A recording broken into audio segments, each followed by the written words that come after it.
Hello, everyone. Welcome one, welcome all, welcome to the Forts Official Tournament 29. Ladies and gentlemen, it's the Forts High Seas Co-op on Death excitement. You guys wanted the co-op on Death, and you've got it. You guys wanted more High Seas, and you've got it. And it's starting right now. Ladies and gentlemen, welcome in, welcome one, welcome all. I hope you guys are hyped because I know I am. So make sure to check out that bracket. You can use the bracket command in chat so you guys can get the direct link to all the festivities. As today we're going to be broadcasting the wonders of the fort's explosions. Give us a few minutes here to get the first match started. We've got everything already set up. The players are not in the lobby, but already completed their commander bands and map bands and such. And remember, just like every other tournament, we do have a delay.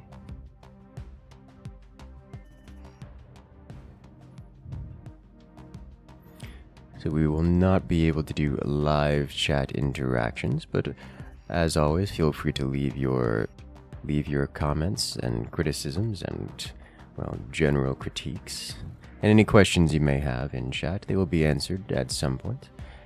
We'll be joining in here with one of the developers, one of the official developers at Earthworks, the development studio behind the game Forts. And they'll be able to answer your questions as well.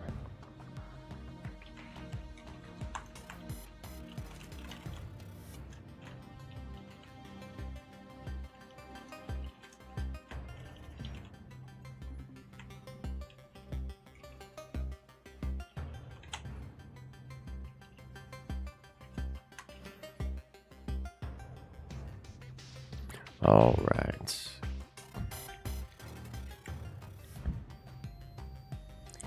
Hello, everyone.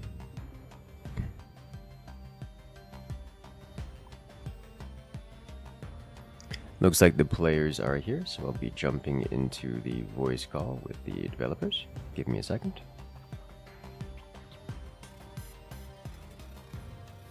Hello. Hello, Incursus. How you doing, man? I'm doing very well. Everything is all started up and ready to go on my end. And it looks Awesome. like the players are readying up as well. Yes, they are. This should be an exciting high seas tournament. I am a bit of co-op on death too. Oh, I'm super excited. Not only do we have the new co-op on death feature, but we also have high seas. Two things that I would love to see. Oh, before I get carried away, for those who are brand new here to the tournament events, the other voice in here is Nosehead, one of the developers here, one of the developers at Earthworks. Hello, everybody. We also Hope you're have all doing well. Yes, and we also have 42 scientists here in the Discord. He'll be commenting every so often. 42 is handling most of the cat herding behind the scenes, making sure the players are where they need to be when they need to be. Yes, absolutely. There we are. I do see also Kurt and Zeltzwerk in the lobby. I don't know. They're currently deafened and muted. I don't know if they will be unmuted. Yeah, at some they will point. be keeping that. It's just for the live stream for Kurt. He's sharing his screen. Ah, okay. Okay, that works.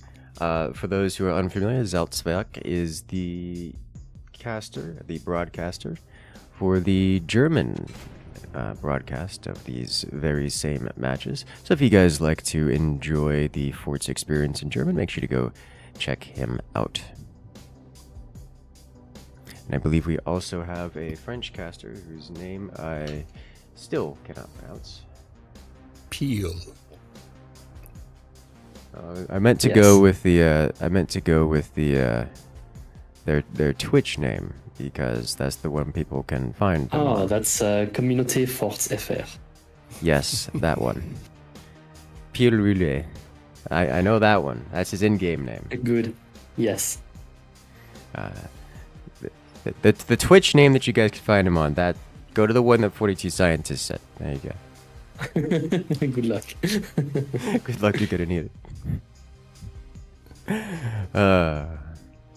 Alright. It looks like everyone is here as they should be. And is Salzwerk hosting? Yes, he is. Okay. And I believe we're starting with the match 2 on the bracket. So it'd be- Upgrade Yes. Alright, works for me. So upgrade is Gastigel and Peel. And Grob's attack is Derbenzen and Elisio. Huh, they changed their name again. Okay. Yeah. Yeah, always. Oh, and looks like we're going. Ladies and gentlemen, we're off to round 1, or match 2 of the official Forts tournament.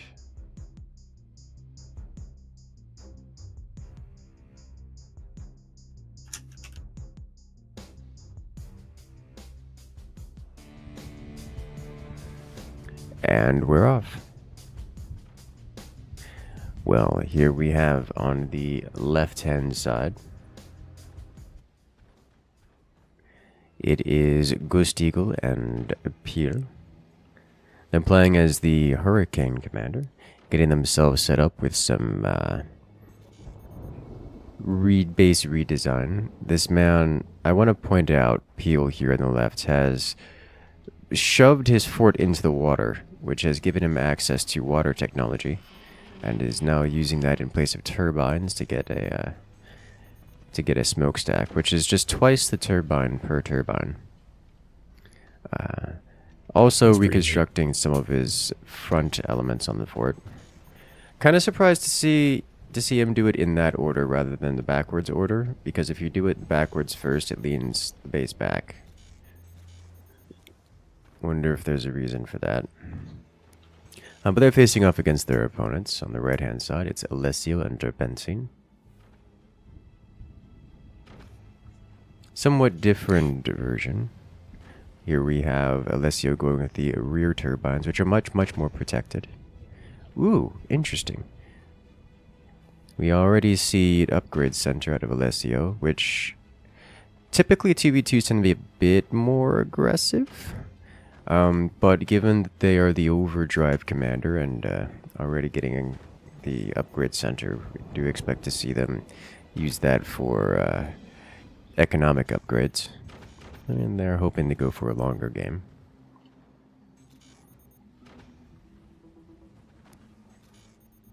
On the other hand, Gustigel and Peel are getting themselves set up with a standard style heavy weapons rush.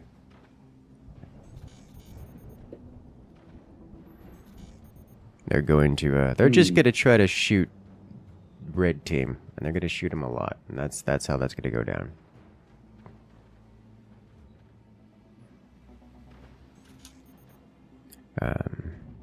Also, apparently I'm wrong. There's a they're going Nighthawk rush.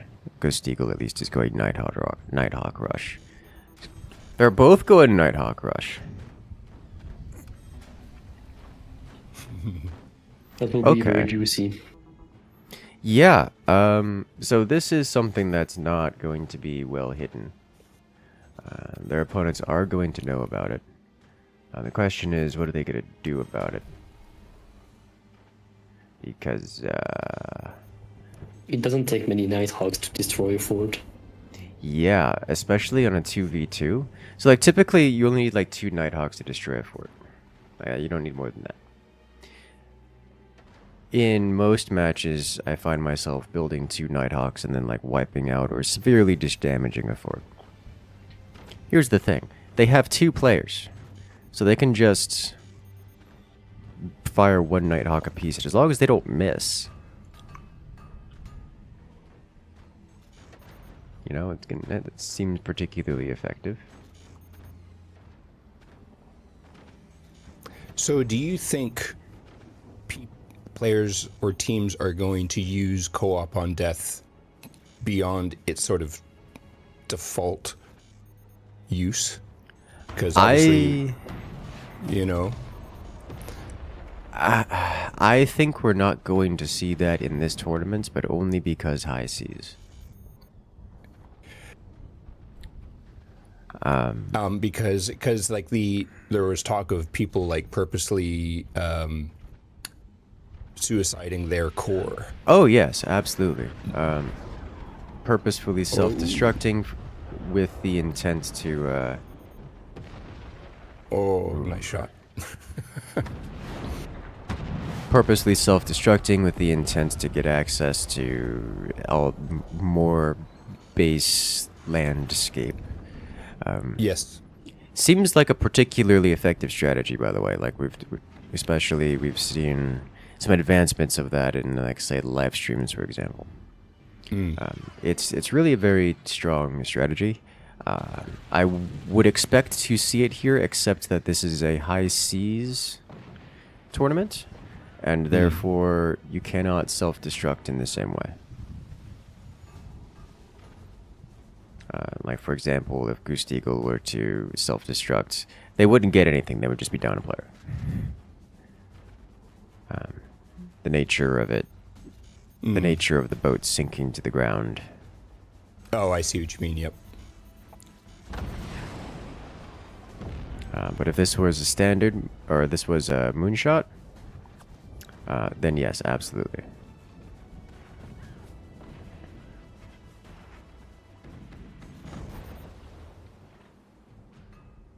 Something like if Peel, on the other hand, were to self-destruct.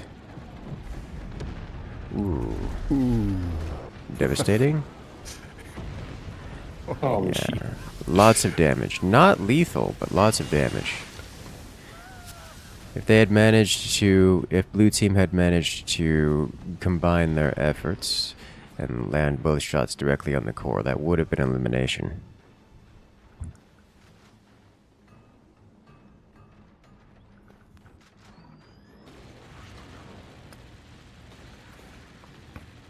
Which is what I was mentioning earlier, that just doubled Nighthawk. This is the moment where I was questioning the choice of going upgrade center first. Because it's like, oh hey, they're just going to be aggressive. They're going to wipe out their opponents. And Red team choosing to go eco heavy first means that they can't really punish super quickly.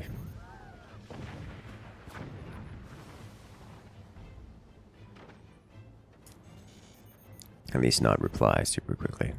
One of the two, you know. Oh. When the distraction mortar goes off. Oh no. That's unfortunate.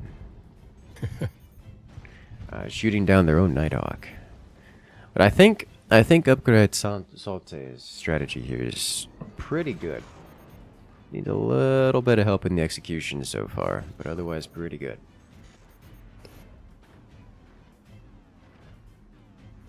Yeah, both of Grub's forts are deformed in some way.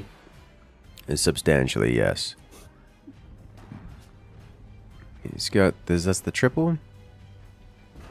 Yeah, Yes. that is the triple, yes.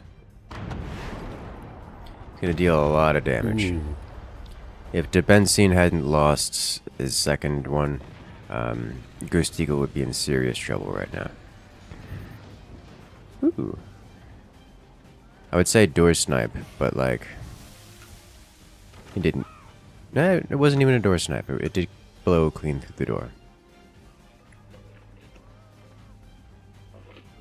Peel didn't double doors, so away it wins. Interesting choice for Ghost Eagle to upgrade the runway. Upgrading the runway allows for double construction speed of your ammunition of your aircraft. However, it does take time to do so, and in this case, the strategy. Wow. I was going to say, the strategy that Upgraded Salte is going for, blue team here on the left, does not require throughput. They just got to get a shot on target.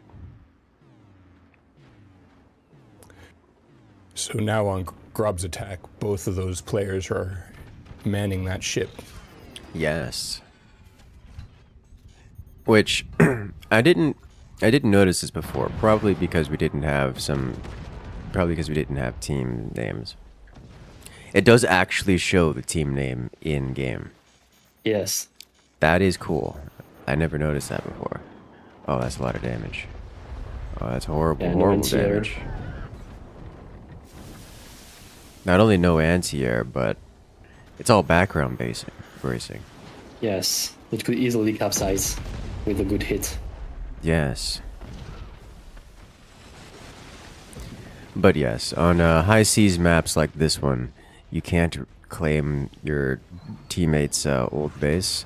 So the co-op is cool, but you don't get more real estate to work with. On most moonshot style maps, you actually get more real estate to work with the self-destruct. So like it's not a bad thing to self-destruct.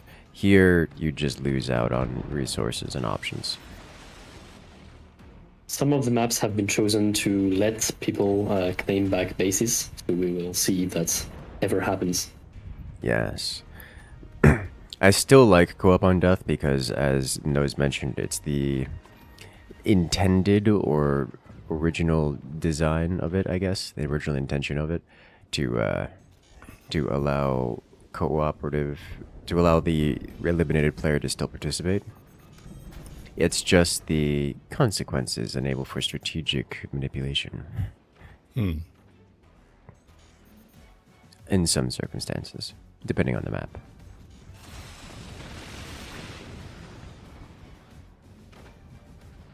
Even buzzsaws could be devastating, to be honest. Oh yeah, red team here on the right side is... Their base is large and not very dense. Oh yeah, clean through. That's a good technique. That is very bad. Yeah, Yeah, that's over. there's the capsize. And it's gone. The crunch. Team Upgrade Santé, Peel and Ghost Eagle take round 1. Yes. You love to see it. Well, there you have it.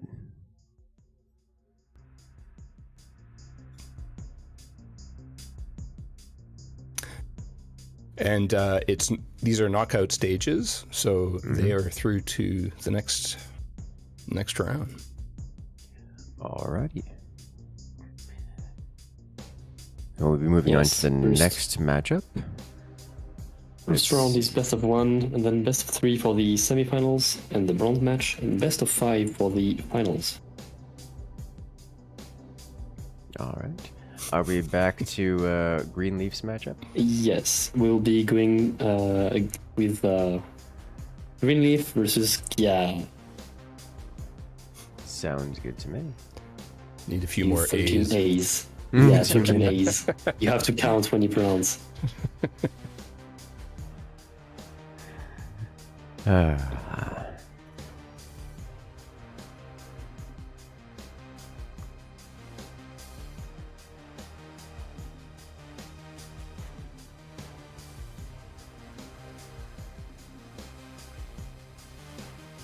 So Giat is Butterdog and Gengar, Yes.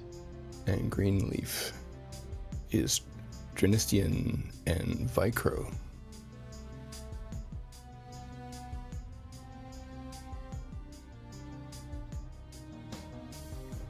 Team Greenleaf, one of the fan favorites, it would seem.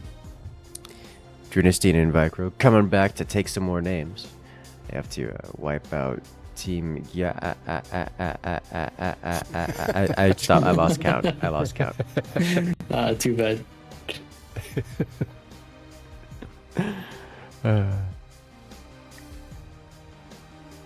And I guess to qualify for this tournament, you had to be in the top 100. 100. Yes. top 100 rank. So the skill level should be fairly consistent. Should be. Well, we are seeing a bunch more of consistent than more consistent than when it's open signups. Yeah. Yeah. Well, you know, we like to see good matches. You know. Mm-hmm. My favorite matches, like the ones that are back and forth and pretty close. Like last match was good. It had one team that was obviously just in the lead like the whole time, but they had to fight for it. Yeah. They had to fight for it a lot. Even though it was like they had to fight for it, but it wasn't particularly high octane, I think is a good word to describe it. It's not high energy. Yeah. Because yeah, I get it. It was a good starting match.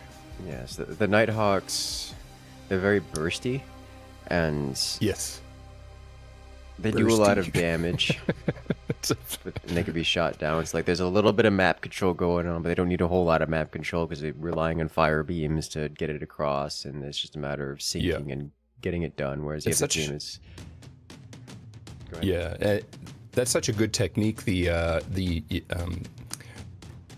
what do you call it?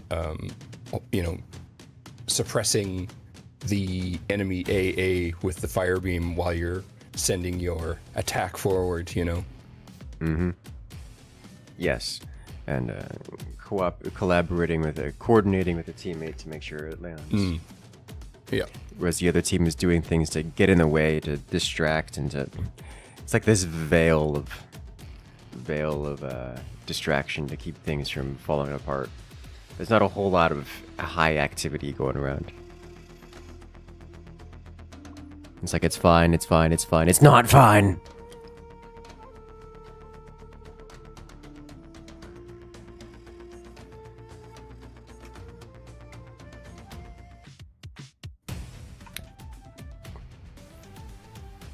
Trinistian is asking when we're going to reveal Hurricane's actual name. It's a secret.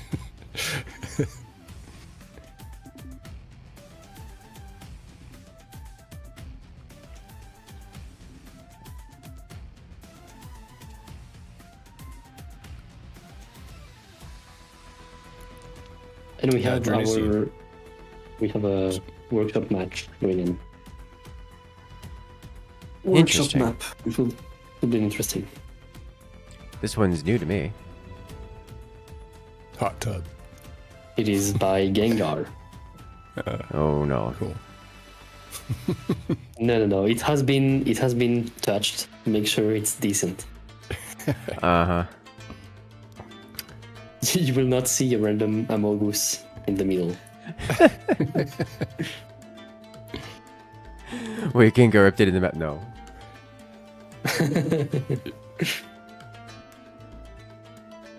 Alright, looks like we're good to go. Trinistian is rank 2 so at the moment. So he's doing quite well. Greenleaf getting up there this time. He's well beyond the requirement to get in the tournament. Oh lord, he starts with the big boat. Alright, well, here we have on the left-hand side, it's Team Gyat, Butterdog, and Gengar, on a map called Hot Tub 2v2. Map I'm not familiar with, it's new to me, but we do have quite a large base here to work with. In the rear, Butterdog in the big base, Gengar in the forward base, the cliff hanging wall, and across the chasm, on the right-hand side, it's Team Greenleaf, Drinistian and Vicro. Drinistian and Vicro are playing as the Overdrive Commander here in this mirror match. You heard that right, it is a mirror match. Good to see some upgrades all around.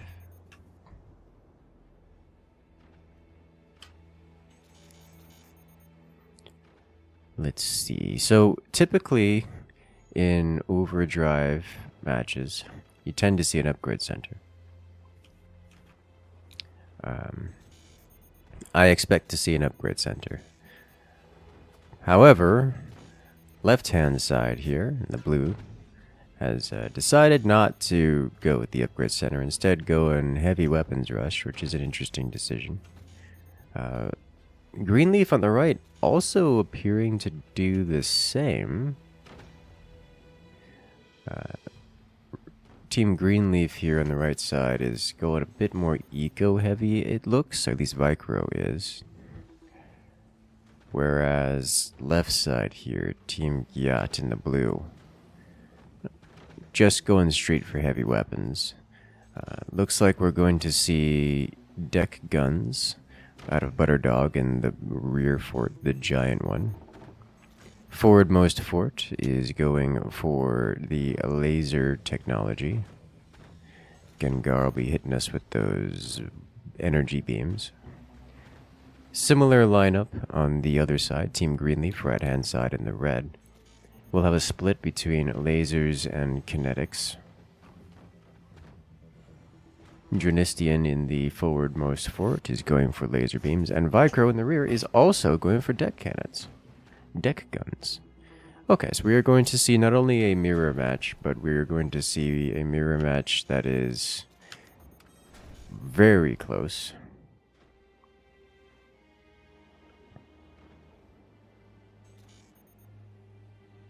They did have substantially different build orders. Unusually different build orders. Usually, at this level of play, when we see a mirror match, the players are exactly the same down to like the second for an entire 7 minutes worth of build construction. We don't have that here, however, they're both going to the same endpoint. That said, Dranistian and Gengar, the two laser players, seem to have synced themselves up, as they have both just placed their energy weapons simultaneously, despite starting with different structures at the beginning. Butterdog is opening fire, targeting Dranistian, mostly because Dranistian is almost entirely defenseless, going with the greedy route. It is atypical to see such fire from the deck guns this early. Not because they can't do damage, but because it is unlikely to do damage, and all it does is prompt your opponents to get out additional anti-air. Makes follow-up shots more difficult to land.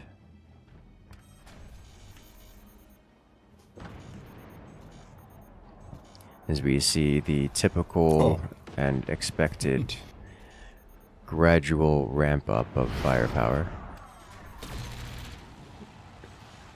It is a common strategy or common method to fire those deck cannons once and then upgrade them. This skips the reload period because it reloads while being upgraded. This allows you to fire your deck cannon and then not have to wait reload time, so you have as little downtime as possible while ramping up your firepower.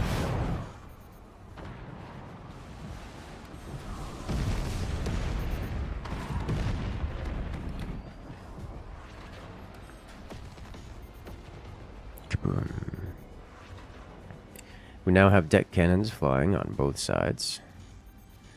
Dranistian managed just barely managing to keep his energy weapons alive. It looks like Gengar threatening to expand to the lower element. There is a bit of foundation down here, but that is a long gap to climb. Anti-air from both sides. Team Gyat managing to defend against Greenleaf's volley. But the things are going to start getting a lot more intense. Ooh. I didn't expect that to land, actually. But it did, and Dranistian's taken a lot of damage for it. Dranistian and Vicar do not have nearly enough anti-air to keep themselves alive. This is not going to end well for Team Greenleaf if they don't ramp up the anti-air here.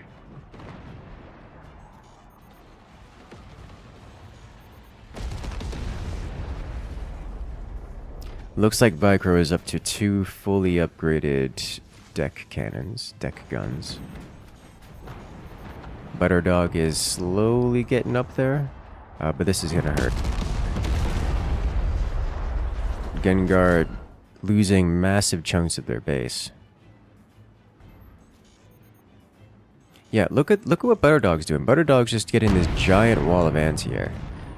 Doesn't quite have all of his deck guns upgraded yet, but is working on it. One of them is upgraded to max level, that is level 3. The other 2 of his 3 deck guns are in the process of upgrading and will be completed soon.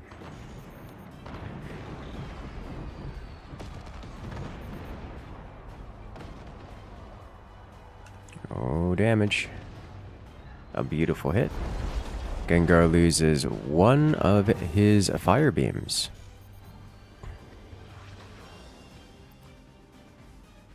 So at this point, for a brief moment, Team Greenleaf had more firepower than Gyat.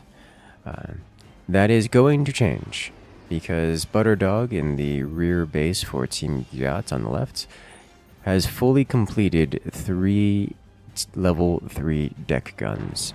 And with that kind of firepower, it's going to be quite difficult to,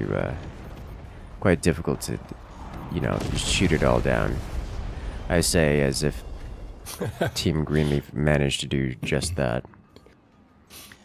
Greenleaf full defense against 3 volleys of level 3 deck gun.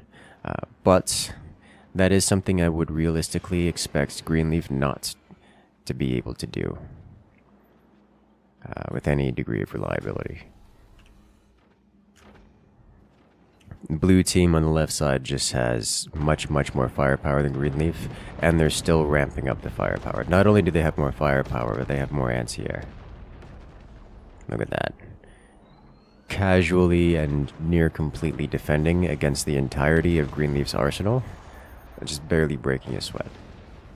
Whereas, look at that, another heavy impact. Dranistian loses more economy. This one's gone from a mirror match that's near perfectly even to Team Gyat slowly but gradually running away with it. Oh, And another full defense. nice shotguns. Very nice shotguns. The shotguns are super effective. You love to see it.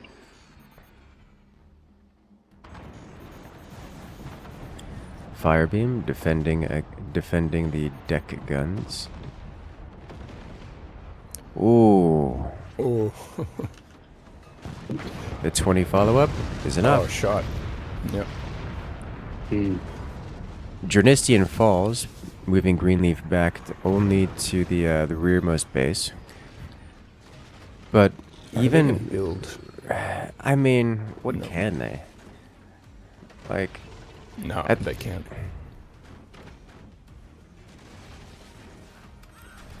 it's they just need Greenleaf needs so much more firepower, and Team Gyat is adding the firepower up. It's gonna deal a lot of damage. What is most interesting to me here is that Team Greenleaf managed to keep the flag the whole time. And there it is. Yeah. There goes the core. That's Team Greenleaf eliminated. They're letting it happen, yeah. Yeah.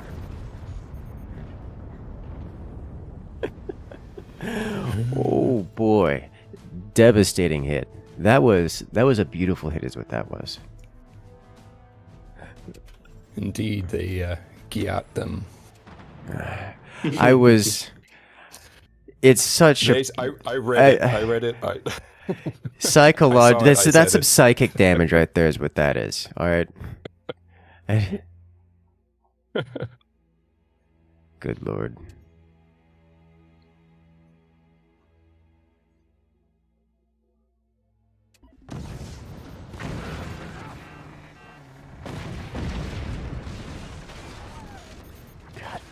Just the secondary explosions. The deck cannon took out a pair of batteries, which created a trail of detonations across the bottom side, across the mid of the Team Greenleaf fort, and the whole thing came crumbling down.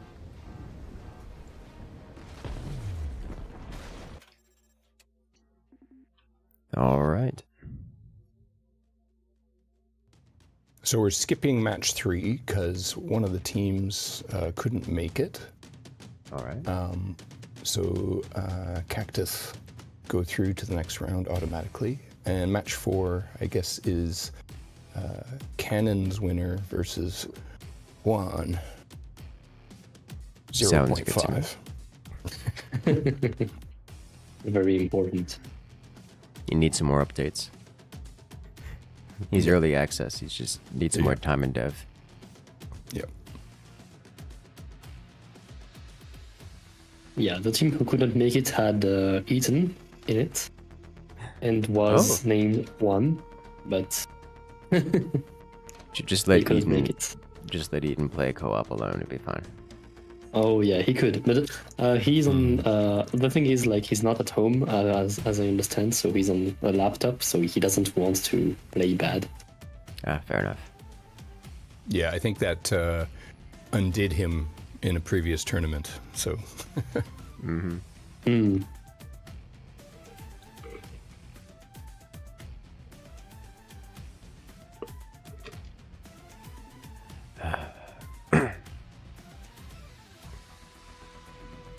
So Cannons is Helicopter and Tar, Oh well, that's a power Correct. couple. and Juan is Flint Shadow and Icebreak. I'm sorry. Team One just screams of memes to me. Like, what are these two gonna do? Yeah. Whatever it is not gonna be normal. Like, these two have not figured out how to be normal yet.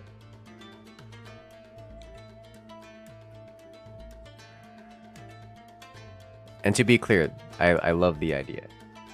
It makes me happy. I just don't know what to expect.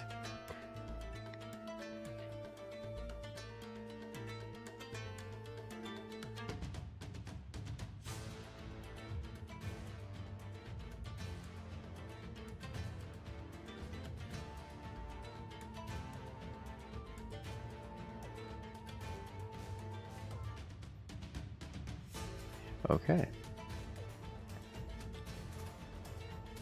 Because next up we'll be finishing out the round of 8. These best of ones. Just a bit of bit of cat herding going on. Yes. And Cass decided to run away. You spooked him. You screamed too loud. 42, you're gonna have to meow louder. Yeah, I'll take some catnip.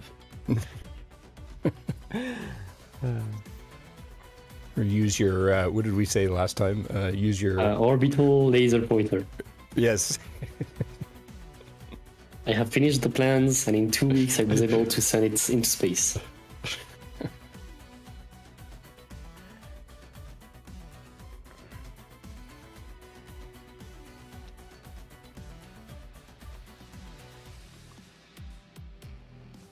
Is that... Are they conceding? No. I don't think.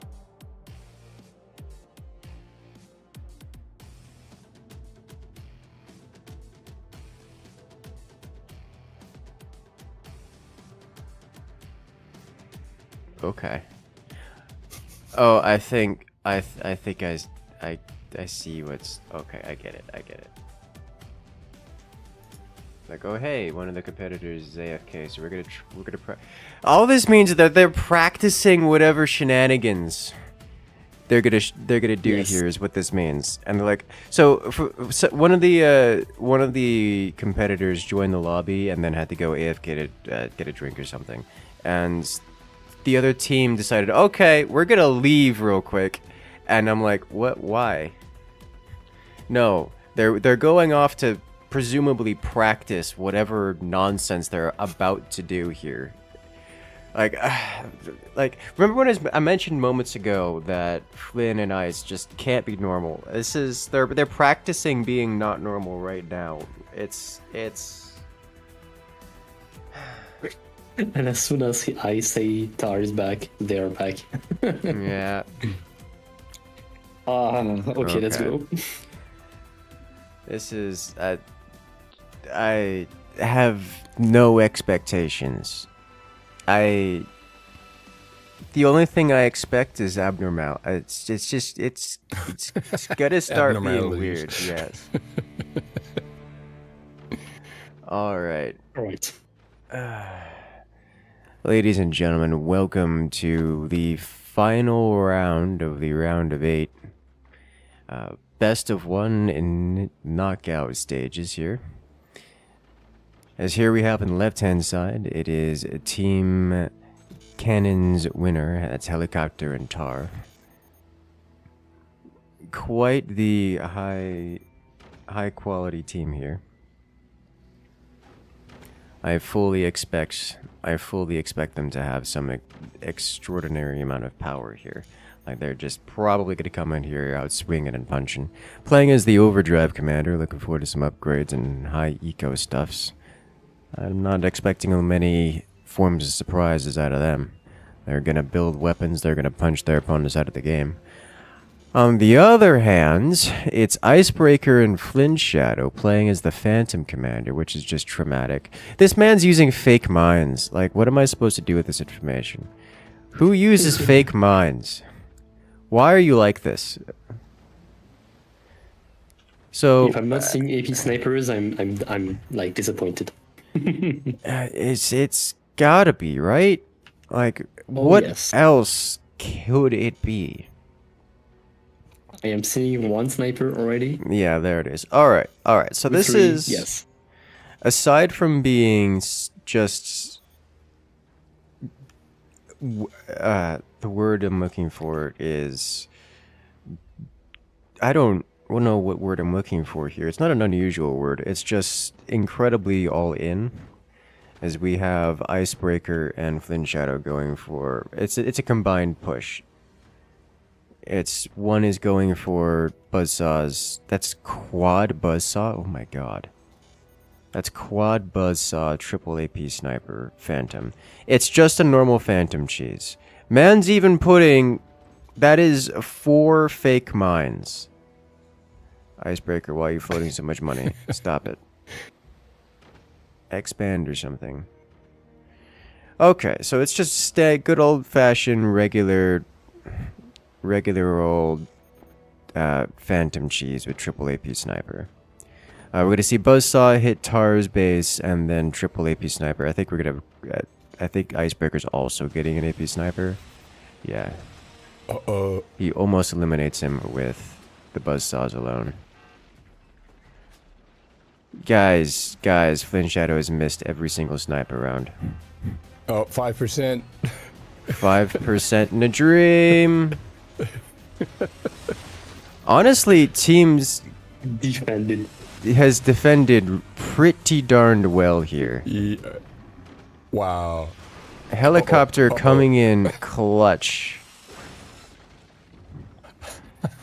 With the instant reaction time. That is so many sandbags. Yep, they have failed miserably. Yeah. I gotta blame Flint Shadow for this. You missed 3 sniper rounds, okay? Like, I get it, you're trying to rapid fire, but you missed 3 sniper rounds on this. Tar was down to 5%. It was so funny though. You know, moments ago they were practicing. I think they needed a little more. So now this puts Team Icebreaker and Flint Shadow in a particularly rough situation. Because they're selling off, Icebreaker selling off more mines.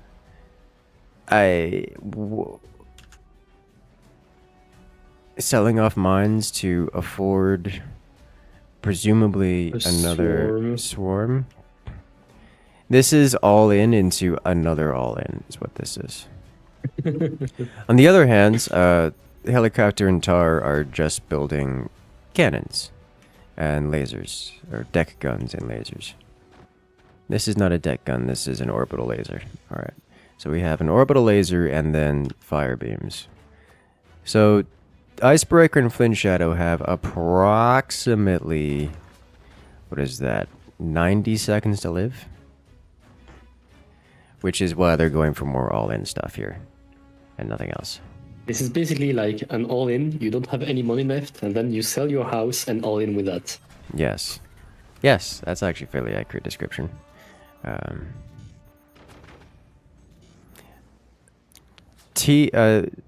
Tar has definitely recognized what's happening here, by the way. It's already sniping out the swarm missiles.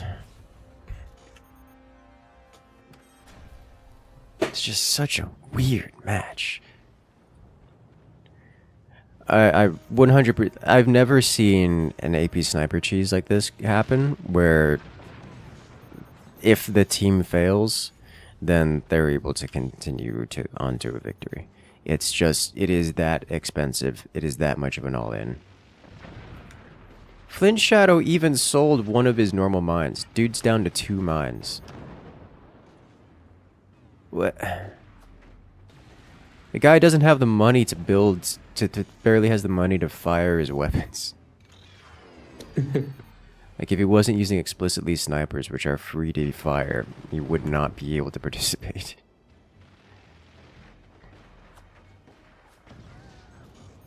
Ooh.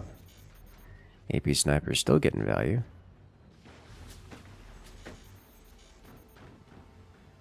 I cannot wait for this orbital laser to just rip through. Oh yes, it's just about there now. In fact, we should see it fire now. And oh yeah. Uh-oh. Oh, that's he's gonna live. Yeah, that was an unlucky landing. Yeah. It's almost a miss, but I mean, they certainly are defenseless against such weaponry. I'm so confused about Flint Shadow's swarm missile placement. Why there? Oh, because he can't move. You can move your technology, right? As Phantom? Yes, you can move any device. Why not move the tech and why replace a mine, a real mine instead? Okay. Double nuke. I would assume... Oh, Wow. that was pretty good. That was a lot of damage. Yep.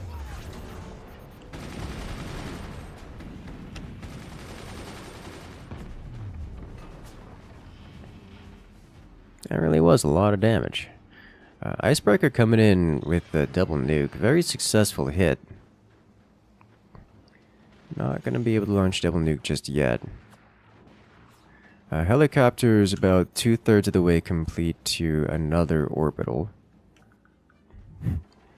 Another orbital like that should see... another orbital like the first one should see Icebreaker and Flint Shadow, at least one of them eliminated.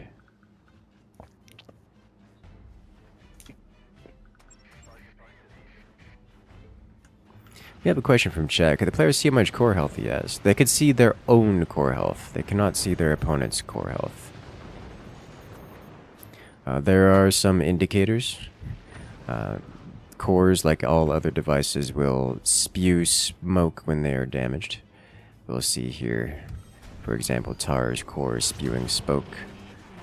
So they know full well that it's based on the amount of smoke spewing from the core. They know full well that tar is down to a very small percent. Also, these players are aware of the amount of damage that a sniper does to a core. It's very specific intervals, so I know it's like, oh, we hit it 3 times, so they know it's down to 5%, or at least they should know it's down to 5%, which is probably related to why they're targeting tar right now. Because getting a nuke anywhere close to that core is enough to chip damage, and chip damage is enough to eliminate it.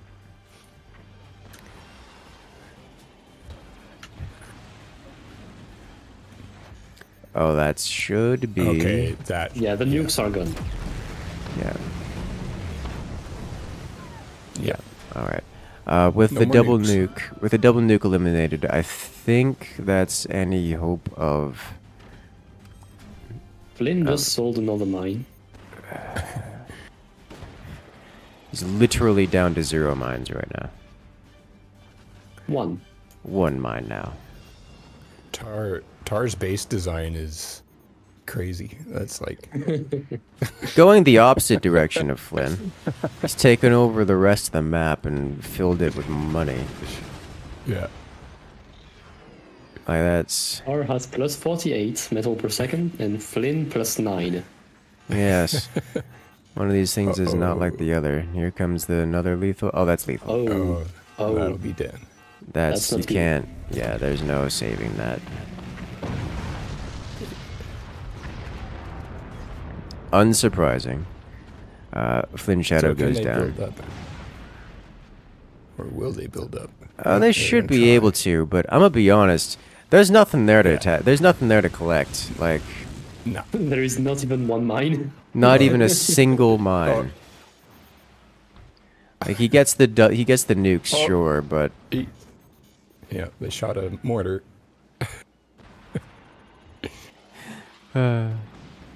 Oh, shot. hey, sniper anti-air. Love to see it.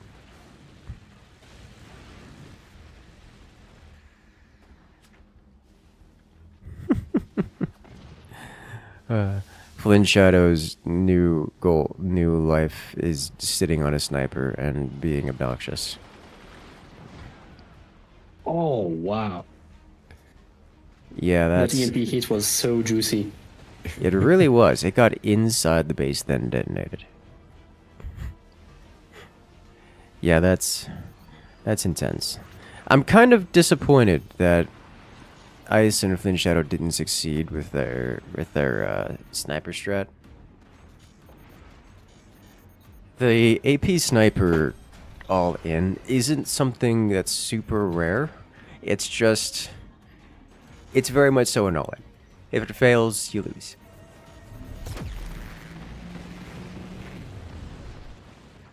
Oh, knocks the core out of its of its hole.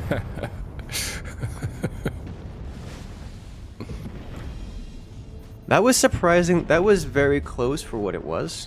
I mean, all the action was in the first 2 minutes of the game. But, good lord. Helicopter and Tar move on. In what was a very near miss.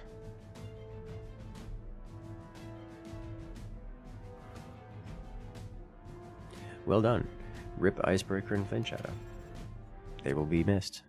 They'll be missed greatly. They took the chance. They paid the price.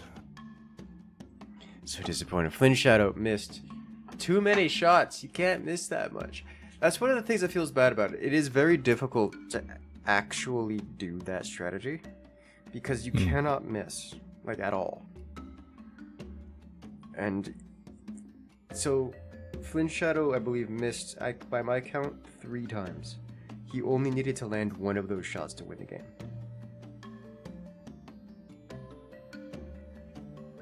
Like, you can't miss that many times. You have to hit the core. But if he hits the core, he just wins. That's it. Yep.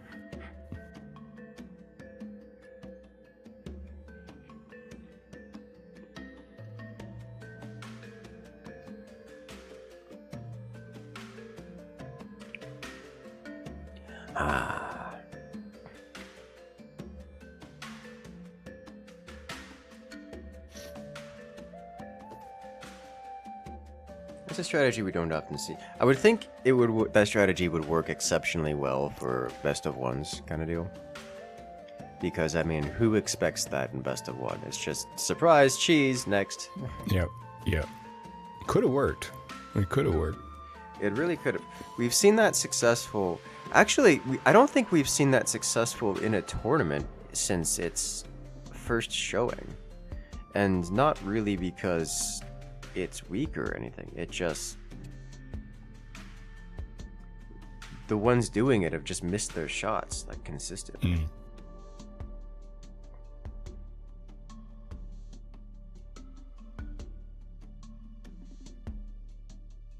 Which is interesting.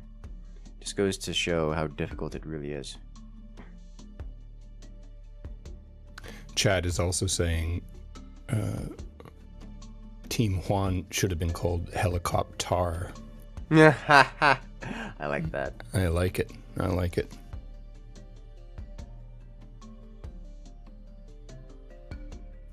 The dad is real. Yes. It's been... The puns have been going fierce today. Yep. For better and worse.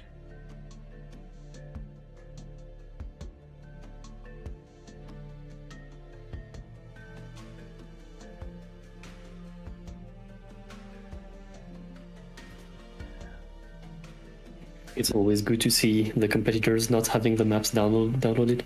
I know, right? I mean, I have an excuse. I don't have an excuse. I was just playing... I guess I usually do 4v4s. So a lot of these 2v2 maps I won't have, but... Still.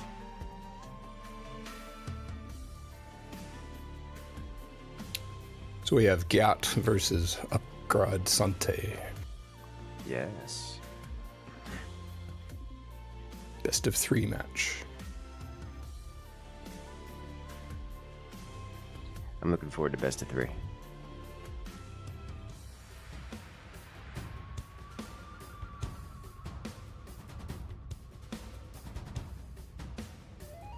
Best of 3 makes me happy. Because we get more games.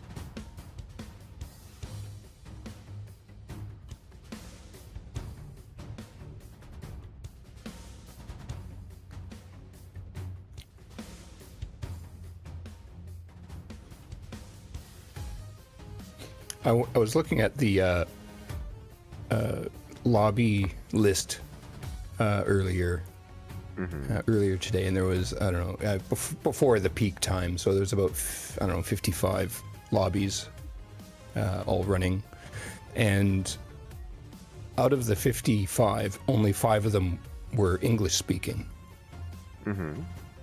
And I just find that fascinating, how popular the game is in all these other languages. Oh yeah, that doesn't surprise me much. Like maybe it's because I come from like a background of like StarCraft, where yeah, right. It's just I'm accustomed to joining a lobby and it's just Korean all over the place. Yeah. But it's like, oh, like the Koreans are back. Yeah. Or like I don't know, I go play any strategy game and the Germans are just everywhere. The Europeans in general, really. The Europeans generally do more strategy games than Americans, but you get a lot of other language mixed in. So like I see it here in Forts, and it's just not unusual to me at all. Yeah, I suppose right. I used to work on the Total War series, and it was always much more popular in Europe. And so I suppose it's just something about strategy games in that part of the world. Yes. There is an element of that. It used to be RTS games or strategy games generally used to be popular in the Americas as well, and they still are. It's just not to the level of that you see in Europe, as the Americas went down a path of, or have been going down a path of high octane Twitch style twitchy, not Twitch, like the streaming platform, twitchy style shooter games. So we see things along the lines of battle royales and first-person shooters. We get things like Valorant, Counter-Strike are hyper popular around the United States, except for especially,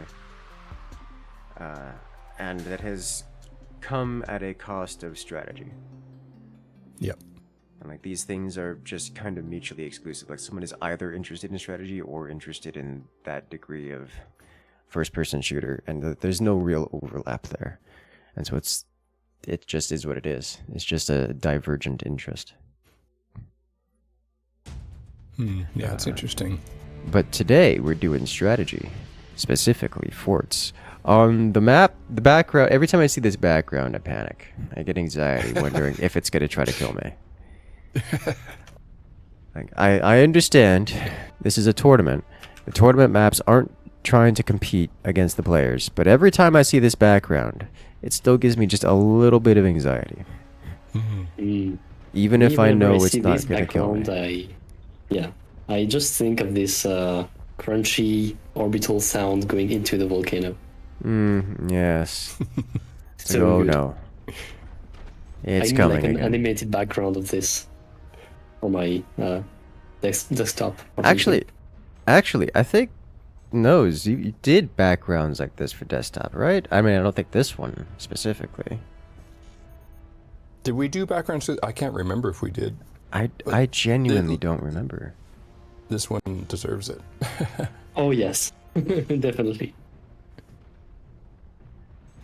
Like, An animated wallpaper. it probably wouldn't. It probably wouldn't be too difficult to just, as a user, just open up the map editor, an empty map, and then just Oh yeah, record sure. and But convert. that's not. And then It's occasionally not official. it should erupt, or after you're getting blasted, and then the meteors, or whatever you call them, come down and destroy the icons on your desktop. Oh, so good. That just sounds like Hey, chaos. wait a sec. I was working on that. It's like, I can't work, boss. I'm sorry. My computer blew itself up. The volcano on my screensaver destroyed my work. Dog ate my homework. Oh, Lord have mercy. No, I am not one for desktops. I don't even have icons on my desktop. I have my desktop disabled. Like the actual desktop is just straight disabled on my machine. So I don't personally use that kind of thing. It's all for me. Whenever I want something, I just bring on down the run command. It's so much faster. Just type it in. It is. But, it is. that is something I know a lot of people enjoy. It's quite popular to customize your PC to that degree, and I can understand an interest in having this one in particular, even though this one definitely elicits some type of emotion. But onto this match specifically, rather than the background being as imposing as it is, we have, it looks like XXIX going for a similar type build as they did their previous time. On the right hand side, they're going with the Moonshine Commander. EMPs galore. They will be going Nighthawk again, but this time, instead of double Nighthawk, they're getting cannon tech for standard cannons to follow up. Whereas on the left-hand side, Team Gyat is going for, well, same kind of thing they did in their first round. It's deck guns and also cannons. So we've got interesting choice that both players on the outside, the rearmost base, are both going cannons. Well, that was unfortunate. Interesting, the Gengar here is actually going for 20 mil cannons, while Peel here on the right is going for standard cannons. The only real difference between the teams is that the innermost players, the forwardmost ones, on the left-hand side of the blue, Gyat is going for the deck guns, whereas on the right side it's Nighthawks. Now this is one round where upgrading the runway is probably going to be important. Because unlike their previous showing, they don't have 2 players to hit that breakpoint of 2 Nighthawks. So having 1 player double casting Nighthawk is just better.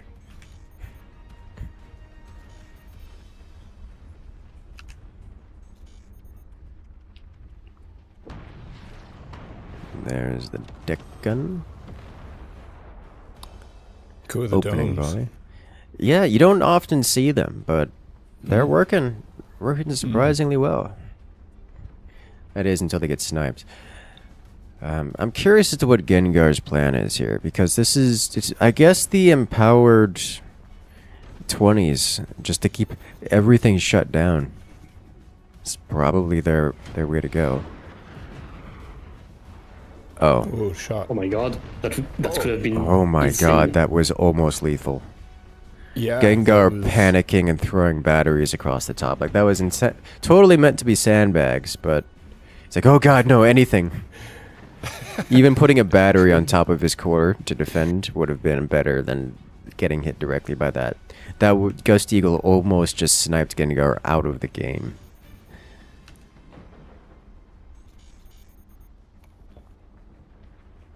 And that was close.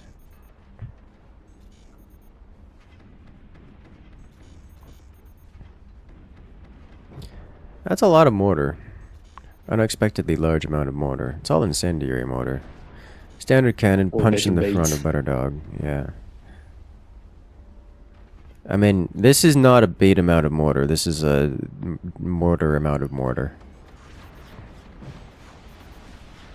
Commander ability active. 20 mil splashes across Gyat's base. Oh, he's going for the kill shot. He's done No. it again. It's the same exact impact location. You failed. Ever so slightly closer, but not enough. Yeah. The fire beam was perfect though. Yeah, the fire beam was beautifully well done out of Team Upgrade Sensei. There's the deck cannon. Oh, 20 mil anti-air. Who needs energy shields when you have kinetic?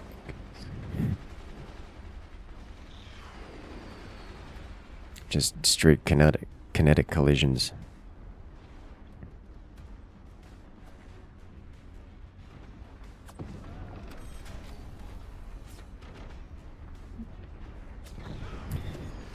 Just feeding gunners to the sniper.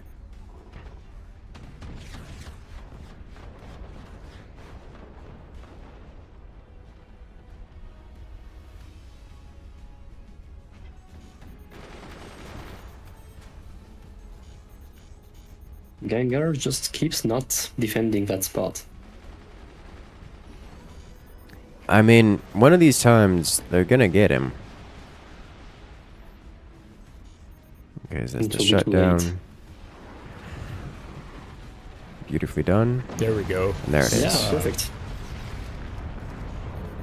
That's what he meant to do. That's what he meant to do the first time and the second time, but Gengar eliminated. Ah, so he's trying to build back. That's Let's go going the to first two be... shots, like warning shots. Yes. Warning shots. Particularly dangerous warning shots, but everything's going to burn to the ground. Yeah. Yeah, connecting back is going to be tricky. Yep. I will need to use the buoyancy mechanic a lot, but at what cost? I don't think it's Yep. worth it at this point. Never mind. It's just all gone. It burns to the ground. So Ghost Eagle's gonna do the same trick again. And this is... Team Gyat just never got their firepower online. Like, in part due to Peel just having faster cannons and slamming Gyat in the face. And in part to the Moonshine EMP slowing it down.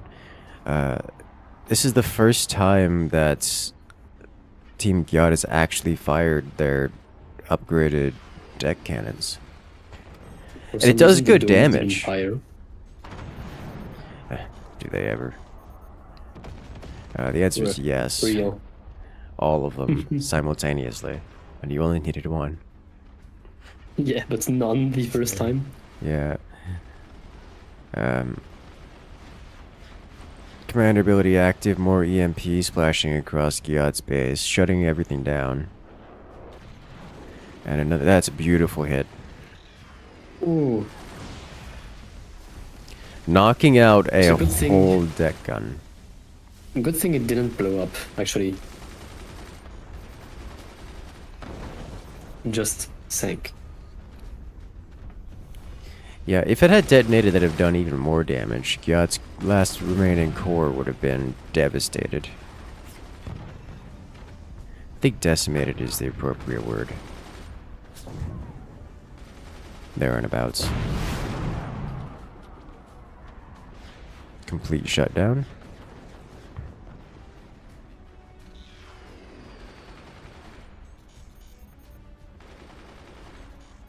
Those mortars threatening to do real damage.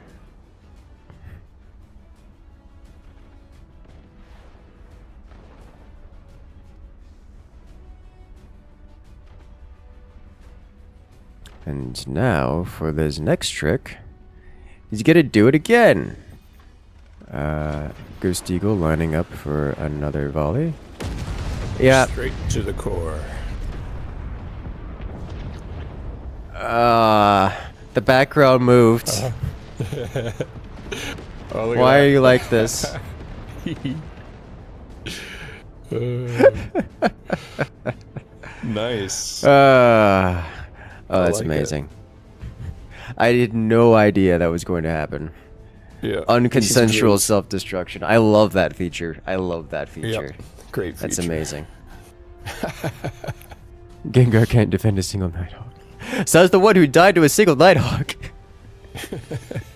No, is Gengar failing both times? Good lord. Alright, so round one of this best of three goes to Team XXIX.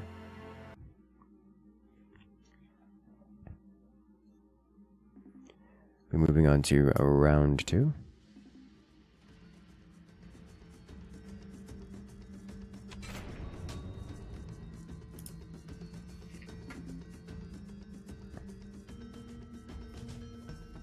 Give us a minute as we get the round all put together.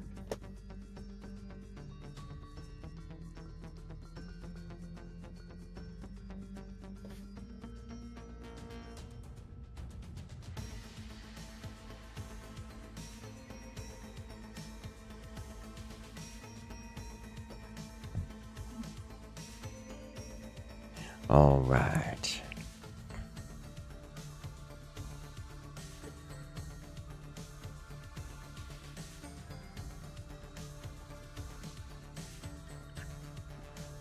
Is there a counter for the bomber plane? Yeah, it has. It could be shot down like any other aerial projectile.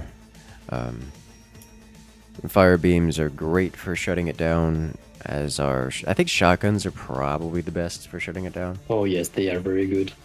And kinetics are very good as well. Yeah.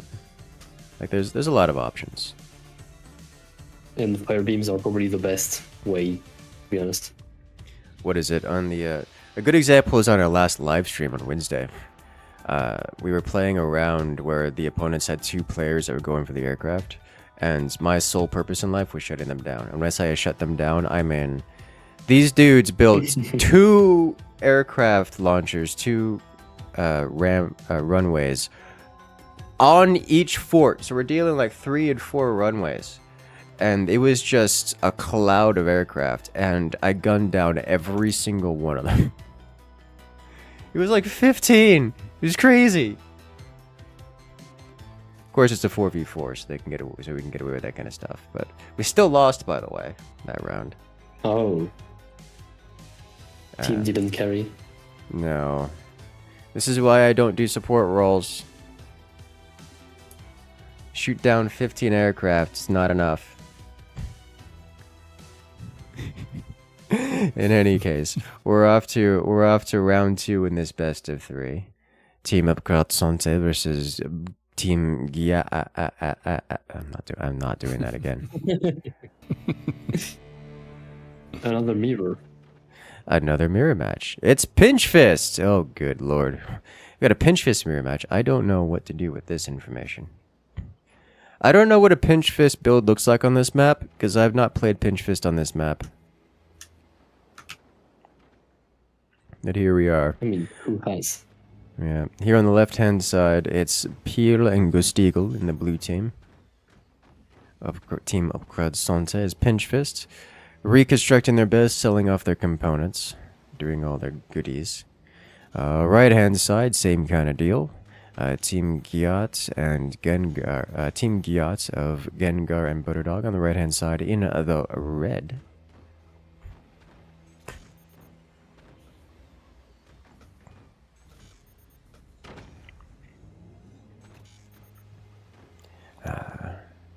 Apparently we have new science added to the science facility. I'll have to check that out.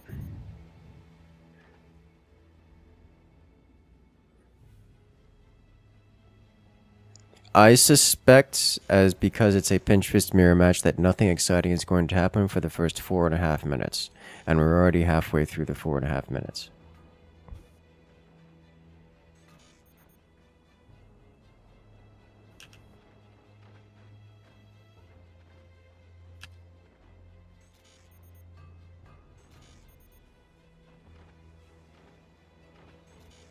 This is typical for Pinch Fist matches. It's straight to heavy weapons, and then pummeling with said heavy weapons. That is the joy of Pinch Fist, because you can sell off components for 100% of their value, as opposed to paying the 50% retail cost.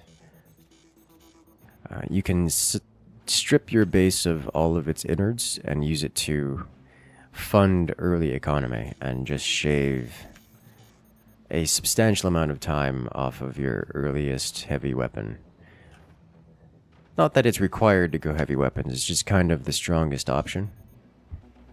Obviously you could sell it and do other things like dump it all into economy or go, I don't know, early game aggression, but the speed by which you can get out a heavy weapon when playing Pinch Fist by selling off your base and converting it all into heavy weapons progression is just kind of good.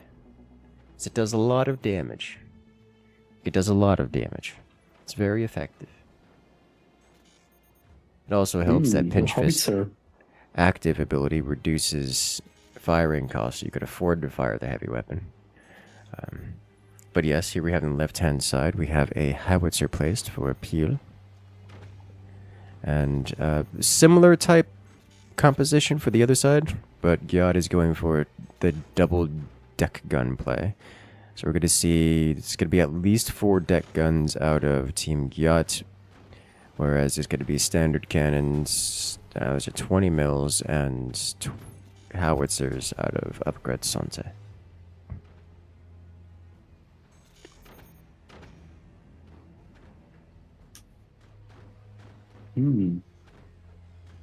Actually, Gengar is going with an orbital launcher.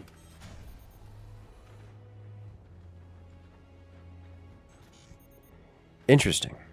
Did not expect the orbital. I could have sworn he was... I completely missed that Gengar was building in the factory. No, it's orbital and deck gun, which is a nice combo, actually.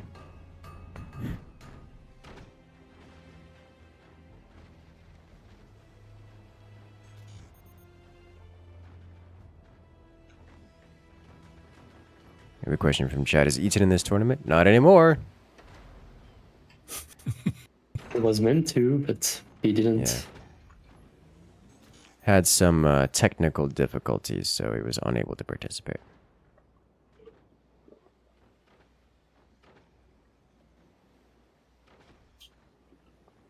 Alright, we have officially reached the 4.5 minute mark. It's time for explosions. Who's firing first? I'm betting on XXIX. Oh, they're selecting. They're getting their control groups going. It's a firing.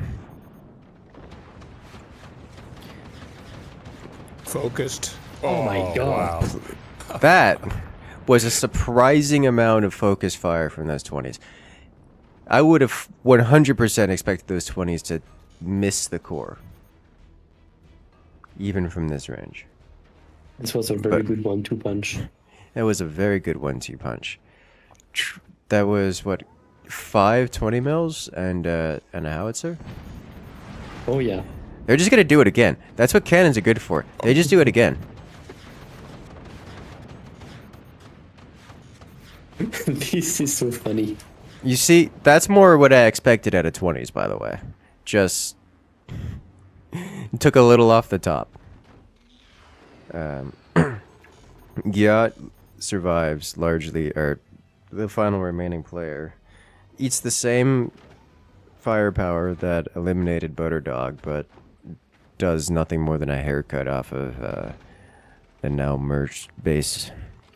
The question is, will Gyat be able to return fire with their orbital beam? Oop, well, that's just unpleasant.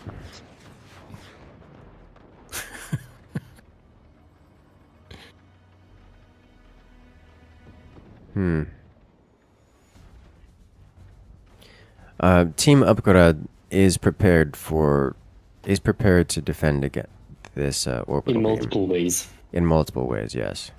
So they're going to need a distraction and a half. This is like they're gonna need. If this orbital laser makes it across, I will be shocked. It's to get this across reliably. Team Gyat would need multiple flavors of distraction, and it's not just distraction. They need actual penetration. Even 20 mils are decent anti-air at this point. Actually, it's got a good chance to get across now with the sniper covering that spot. I think there's a weak point here. Well, Never mind. never mind. It's gone. That was classic. It has been revealed that that Gyat is going for the orbital laser. So now Upgrad should react to this.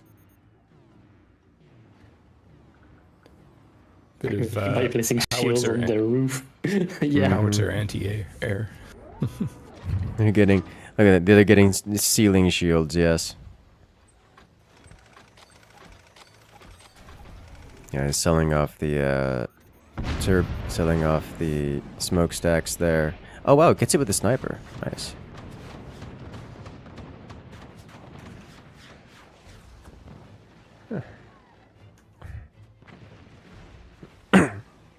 Sandbags too expensive. Energy shields strong. So they actually Upgrade Sonte lost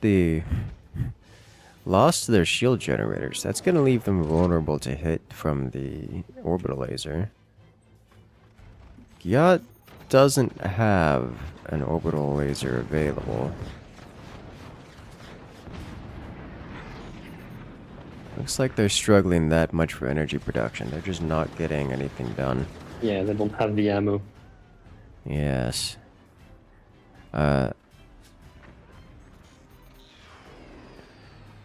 much as the 20s have been unable to deal real damage to Gyat's base here, it has been able to shut down much of their energy production, turbines and such.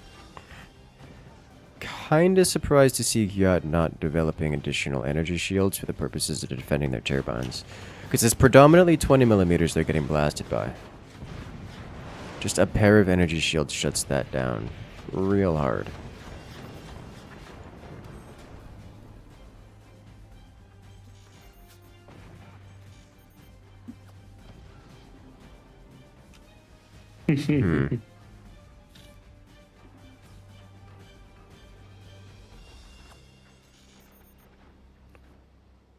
Okay.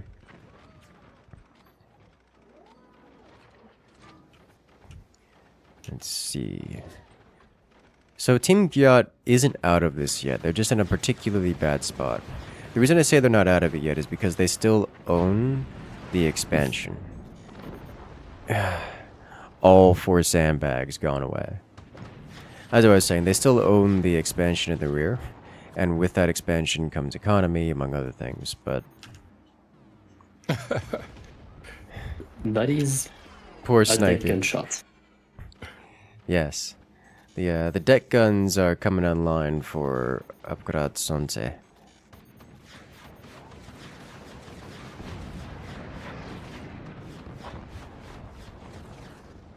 Blue team is certainly ramping up the firepower, to say the least. My question is, what can Giat do? I think they have to rely on the orbital laser. They just need that energy production. And they're just not close. Not close at all. They need to develop additional turbines. They need to develop something to help them get that energy out.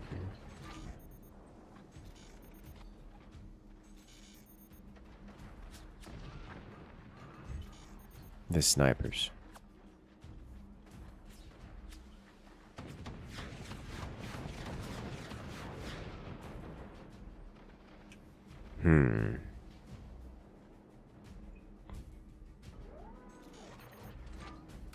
They are trying to ramp up the phase tanking. They are, which has not worked super well for them. I'm hearing energy shields being built for Giat now, which is, I believe, a great idea. Commander ability active, which means cheaper firing costs. We're about to see some massive damage output. Well, he tried. I still maintain that the energy shield is a good idea. It aided Howitzer to the face, which is not the thing that you typically want your energy shields to be doing. Clean pass through, background bracing paying itself off in spades there.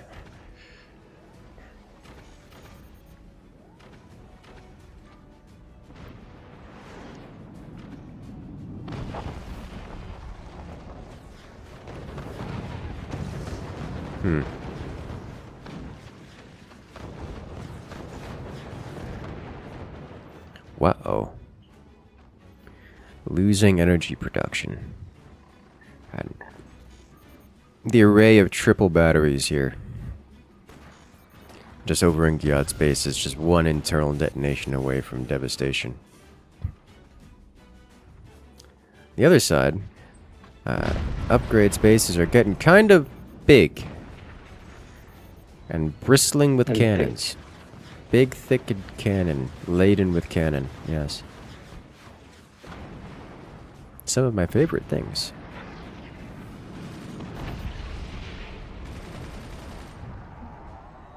Machine gun is trying so hard to save its own life. Doesn't quite make it. Those batteries once again exposed.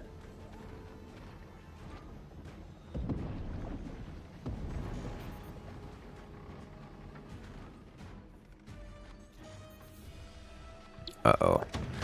Peel's got the Nighthawk online.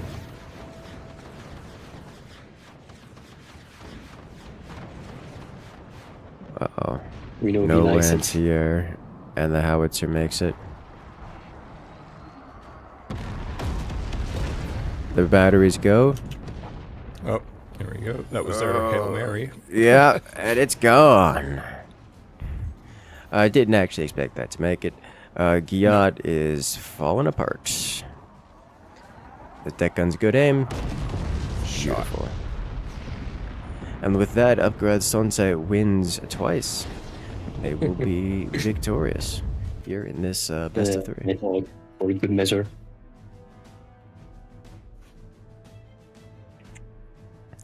All right, very, very well done. That one is pretty clean. That one was pretty clean.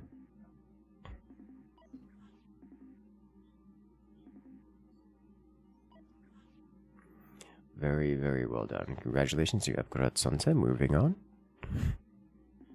in the bracket.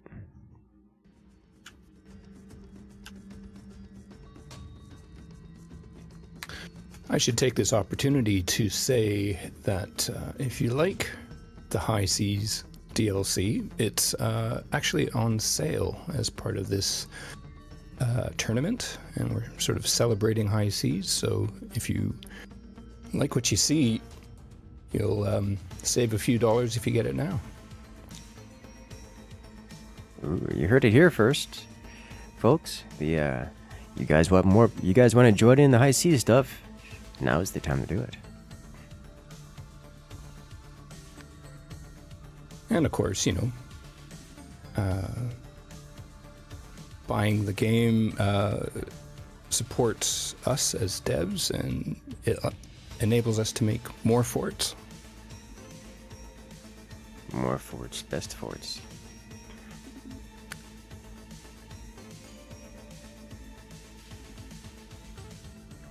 What is it? The ooh, helicopter. Helicopter's back. Why is Krieg's here? Oh, never mind. I was like, wait a minute. Why is Krieg's and helicopter together? No. The teams were just shuffled. Me panicking for no reason.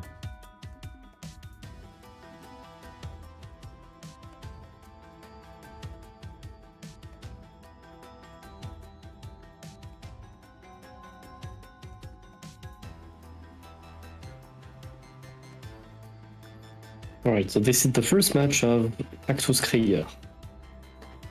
I'm sorry, what did you just say to me? I said Cactus Krieger. Okay. Cactus.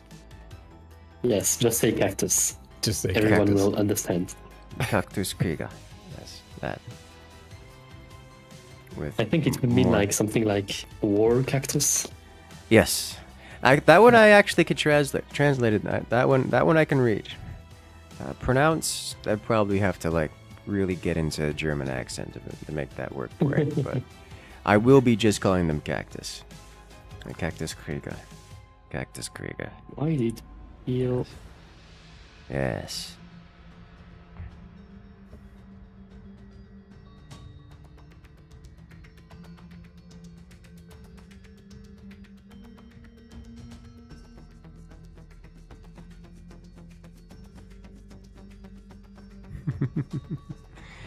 Good lord.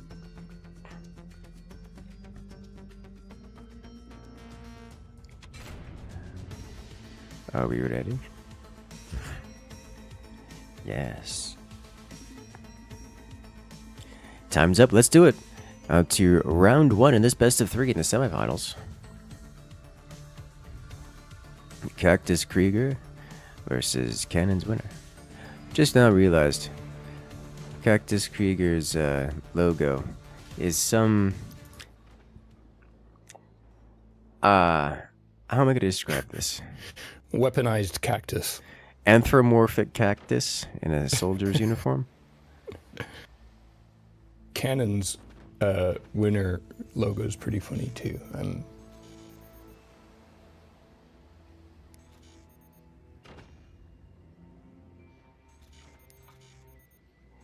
So this is a map where we have seen the players expand themselves into the upper pools for additional fort locations.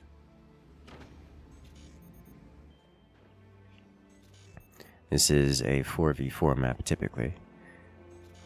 It is possible to expand backwards, though very difficult. I don't really expect to see it. This match in particular is going to be a mirror match. Overdrive on overdrive action.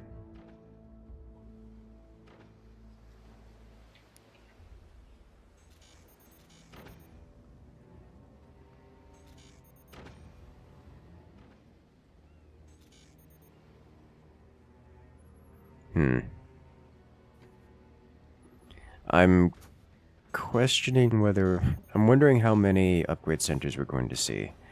We do see straight to tier 2 tech out of Krieg's. Out of both players for Cactus Krieger. Whereas Cannon's winner on the right hand side has at least one upgrade center. But Tar is going for... Okay, so we have 2 upgrade centers for Cannon's winner. But we do see tier 2 tech relatively early, like tier 2 tech before upgrades. Whereas left-hand side in the blue, it's no upgrade centers at all. It's just tier 2 tech and cannon and weapons. Specifically, we're seeing deck guns out of the forwardmost base for Team Blue. And we are seeing, it's got to be lasers. It's just got to be fire beams and plasmas for Klaus. For Clow, that's all that's left.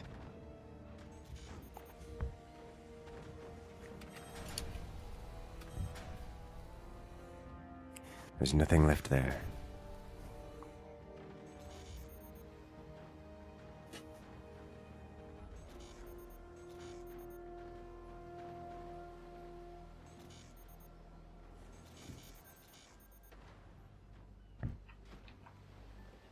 All right.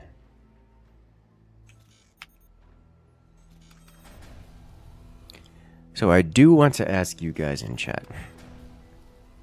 Do you guys prefer co-op on death in competitive matches, or do you prefer to see the players fully eliminated once they are brought down? And I would like to, you know what? I could do a poll for this. Where's the poll button? Let's do a poll.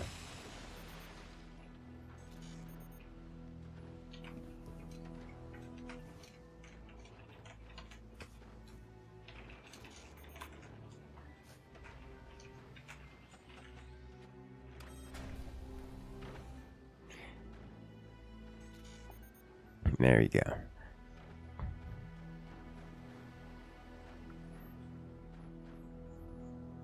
Yeah, this is not an unusual style match for the upgrade-based commander. Neither team is particularly motivated to go quickly. The question I have is only how many upgraded mines are we getting before the weapons actually start firing?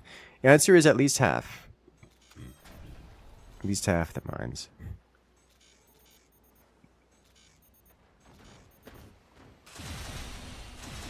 We're down. Let's see. Looks like Cactus is using 2 deck guns and only 2 deck guns, at least to start. Whereas Cannon's winner is going with the orbital laser. I'm actually a little bit surprised to see so few uses of the orbital laser. The orbital laser is kind of really powerful. Case and points, this will be lethal. Oh, it just oh missed my the core. god! How are you alive? I'm entirely convinced that touched the core. It's down to 33%. The beam actually touched the core and didn't kill it. Holy smokes. Okay. Is the second player from Cactus Krieger named Kriegsul? Yes.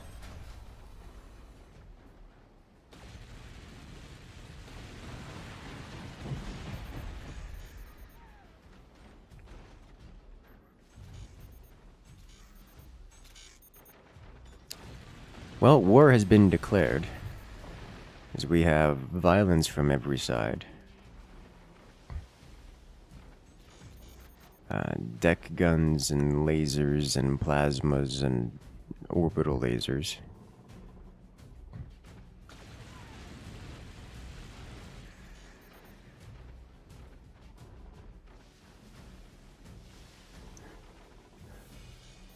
And a lot of them at that. Man's just... Why are you like this? He just fires one machine gun. This is... For confusion. Clearly. Oh! Well, there goes the orbital. The orbital launcher is gone. And more deck gun defended by shotgun. That's a lot of focus fire. Oh, yeah, that's a lot of focus fire. Tar taking some serious hits and jeez. getting sliced and diced. Opened up by the deck guns, then proceeded to receive 3 more laser beams. Tar has been perforated by penetrative energy, penetrative light.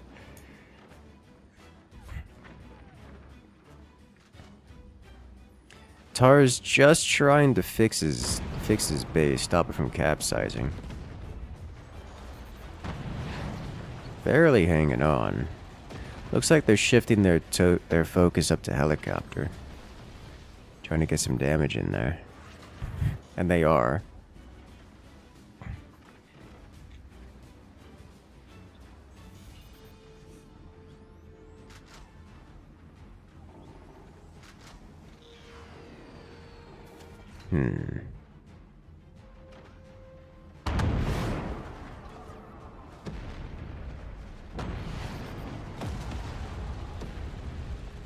More damage. Team Cannon's winner, the right-hand side in the red, are just kind of on the back foot. I can never count them out for so long as they have lasers, but the lasers are just getting door sniped. And the reason I say you don't count out players when they have lasers is because door snipes, they're very good at it. But, you know, Cloud managed to win the door snipe battle, so that puts Cannon's winner even further back.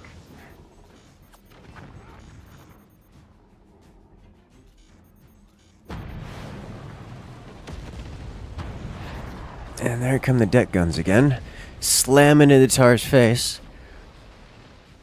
Laser follow-up cuts deep, but there's nothing there to hit. Tar is just kind of empty on the inside. Think of a winner for the poll? Yes, I believe we do. It is an overwhelming majority enjoys the co-op on death. That's interesting. Yes. I suppose that's a good thing. Let's take it as a compliment. Yeah. Very, very well done there, Nosehead. And Fort's team coming up with that great future. Yeah, the thing that we're trying to decide is, should it be in the FPL as well? I mean, I'm down to see it. If it doesn't work out, it could be fixed for the next iteration, yeah. This is true. Worst case scenario, oh no, the meta is different for a season. Yeah. I mean, we haven't seen anything ridiculous so far. Yeah. I mean, Flynn exists, so like, if they haven't put together, if Flynn and crew haven't put together, Well, Flynn yeah. and friends haven't put together craziness, then it's probably fine. It's probably okay.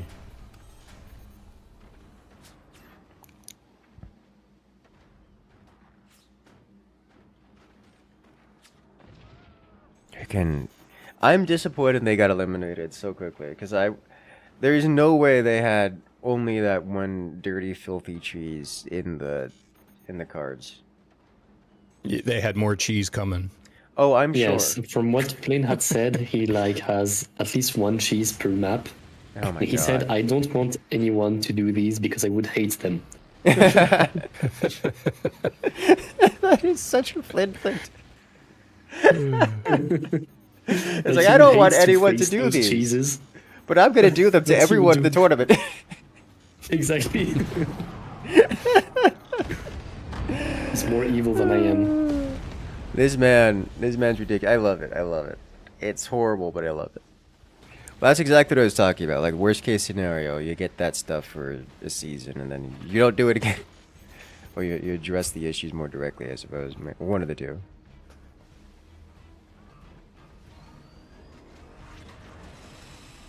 I'm actually kind of surprised Tar survived that. Because that's double front-loaded deck gun aiming directly in the Tar's face. And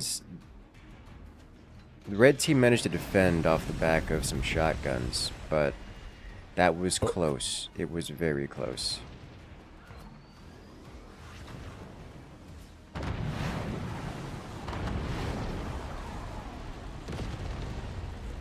Yep. Nope. Tar takes it. There Oh, we that's... go. Is that... I think that's not lethal. I think he's technically not dead. Oh, Everything is I just think he would destroyed. He rather caught it. die. Whoa. He caught his tech. He did catch it. That's going to let him... He needs to sell it all off is what he needs to do. And reform. You know, actually, that's not super deformed. No. That is recoverable. I mean, Tar's got no eco, but like... He still defends. He still defends the deck guns. Second wave. This mad lad is still alive. You gotta sell the battery. You gotta sell everything. Don't catch that. There's nothing there to catch. They missed.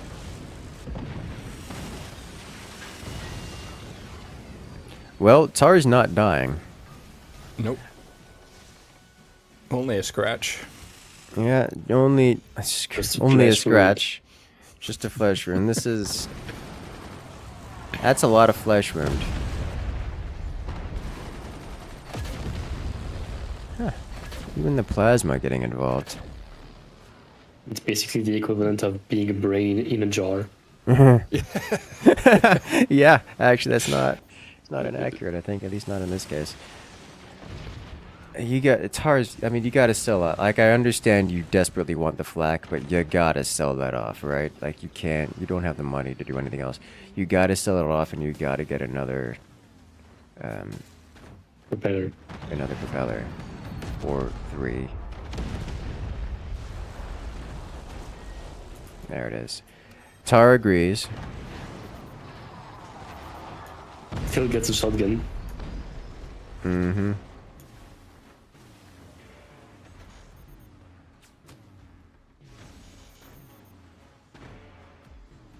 This tar lives. That's ridiculous.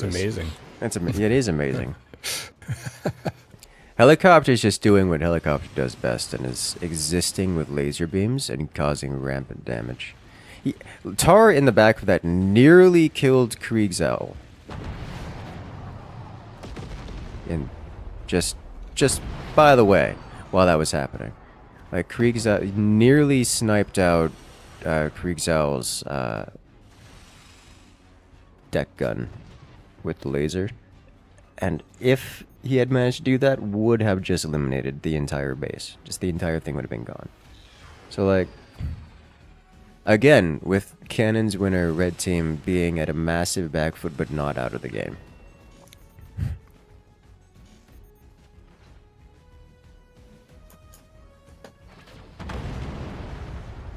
Ooh. That's scary Shut damage. that down. Yes.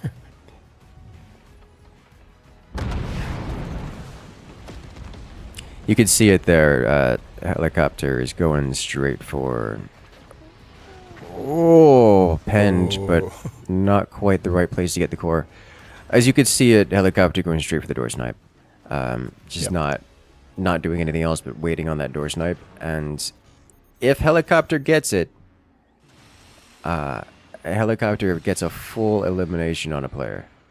Which, for the record, would put Cannon's winner in the lead, both in game state and regarding the in-game timer.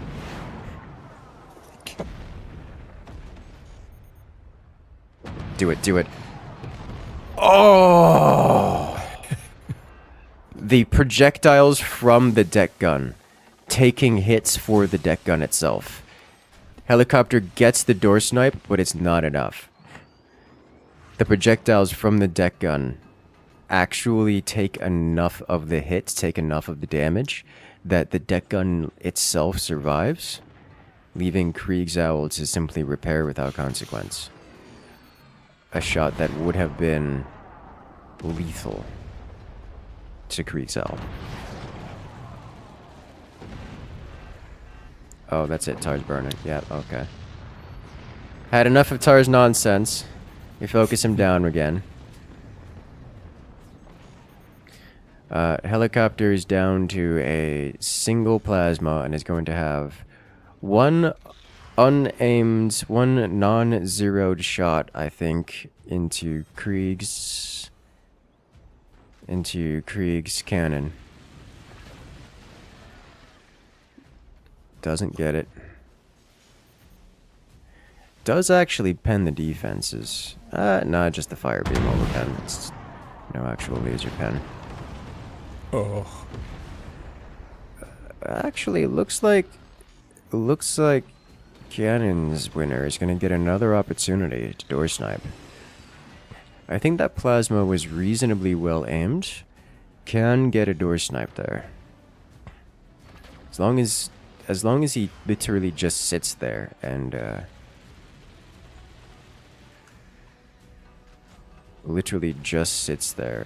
aims at the deck gun.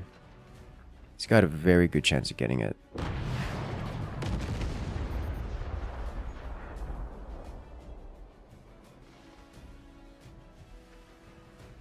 The sandbag defenses are in the way, so they can't door snipe right now. Neither player of Cannon's Win is capable of door sniping due to the design of layout of their base. EMP shuts it down anyway, so Kriegs gets another opportunity.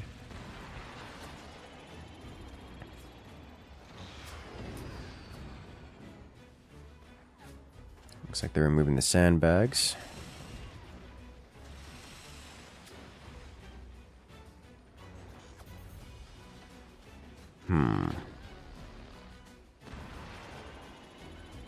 EMP. Shut down. No, not going for the door snipe. That's going to give Krieger an opportunity to fire the deck guns again. It's going to do a lot of damage. Like a lot of damage. I think Team Cactus winners run out of time here. Both on the clock, as there's 60-second warning right now, and via in-game and in-game generally, as the game state dictates that Team Cactus winners not long for this world.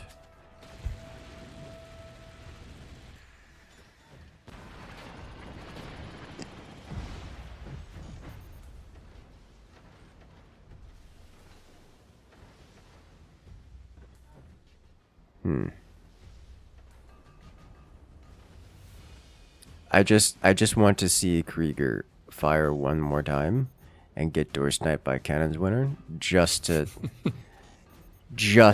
see it happen. At this point, it wouldn't even cause a victory.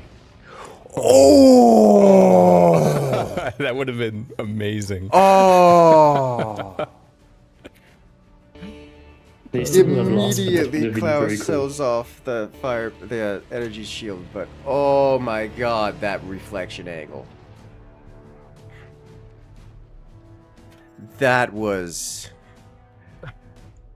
Oh, had he found that earlier. Okay. It goes the timer, but Cactus Krieger wins this round. In this best of 3. Well done, well done. Well, that just kept getting more and more exciting. Holy smokes. I agree. That was back, like, that started off the back of Team Krieger getting orbital struck. Nearly out of the game. Just want to point that out. Like, core touched death. That was an exciting one. That was a good one. I liked that round.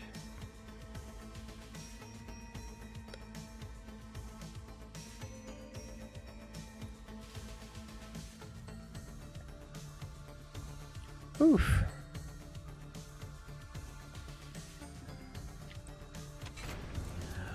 All right. Almost ready for the next round. Round 2 of this best of 3.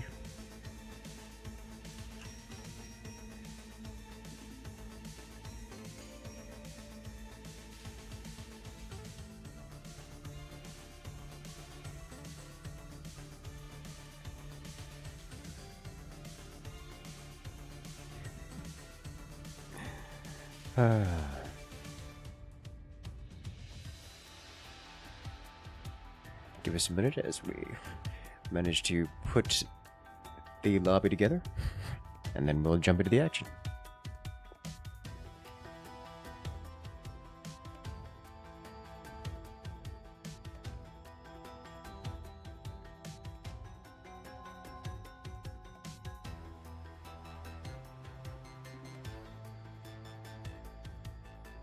Alright, time's up.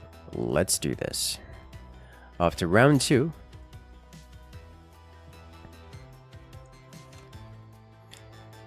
Currently, Team Cactus Krieger is up 1 point against their opponents, Team Cannon's winner.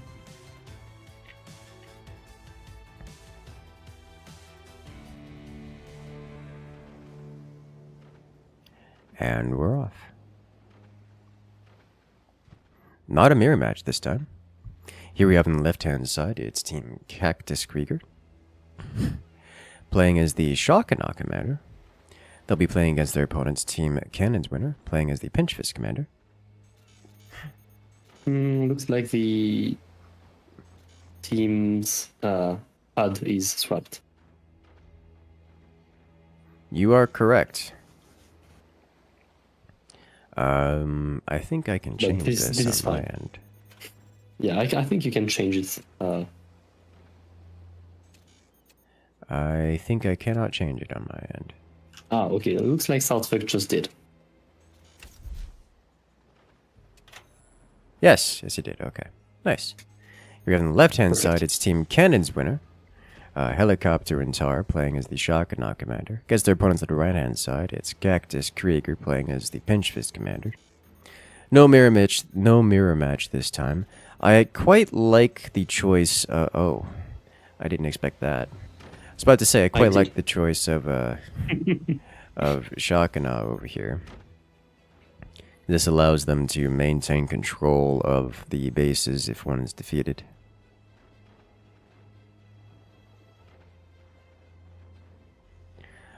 But we do have an instance here of dropping a barrel down into this lower position. This allows them to... This is basically just a free expansion. They can build in the water here, get some more stuff. Looks like they're leveling out, and they'll be building probably mines, just economic expansion in that region. Because, I mean, what else are you going to put there? Like, they can put more things there, but given its position and its defended nature, I imagine it's just going to be a mineral expansion for the purposes of, well, having extra income. In fact, we do see an upgrade center from the upper player Tar, who currently controls this rear component. So I expect to see a lot of eco out of blue team. On the other side, it's Pinch Fists and Pinch Fist based activities. So lots of cannons very quickly brought onto the field.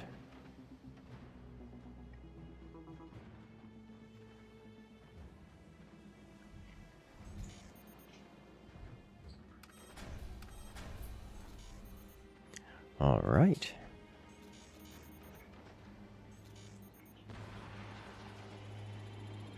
Token EMP, just being annoying, shuts down both of Helicopter's energy production devices.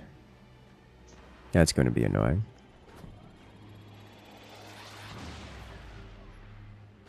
And the orbital beam. Okay.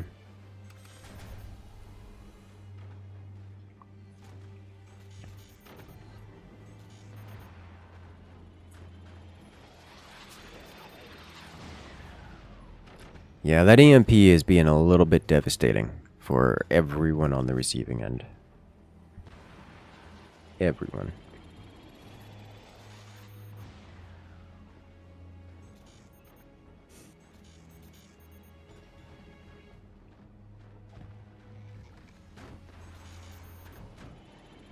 You know, I'm wondering if Team 2 is going to recognize the slanted brace here as an slanted orbital.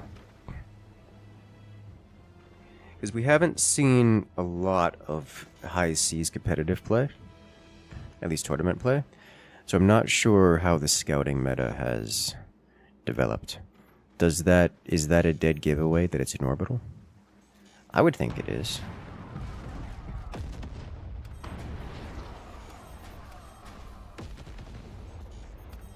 I mean, they don't seem to be that concerned so far. Which is why I'm questioning. Why would you not be concerned? It's coming up on orbital clock. That is a very concerning thing to see. Are they just relying entirely on anti-air? Which is, you know, fine, I guess, but I wouldn't be comfortable with that.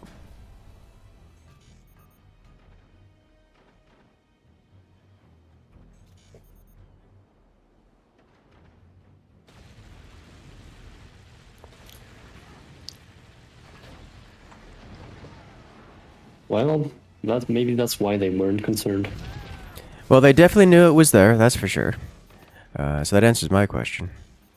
But I guess if you just fire beam plasma it to death, it's just not there anymore.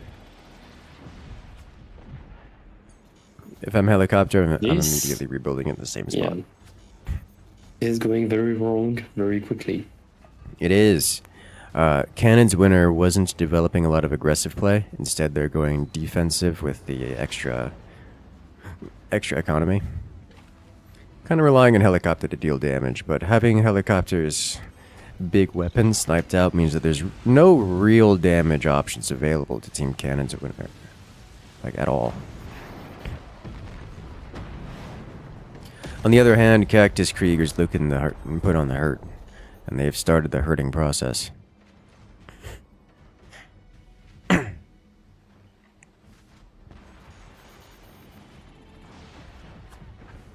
Interesting to see flak from the lower position there. I don't dislike it, it's just weird to me.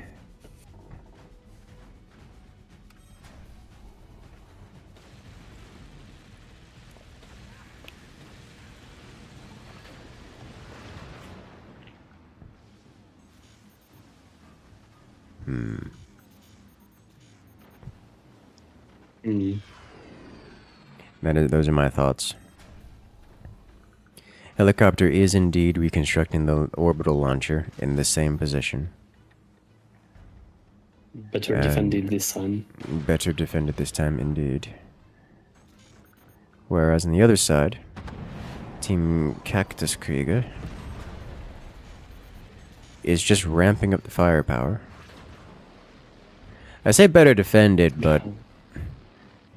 Yeah, better defended if it was like 5 minutes ago, but now it's not enough. Now it's got to deal with fully upgraded deck guns and even more laser power and an EMP. So here we are. A single door, which will change anything.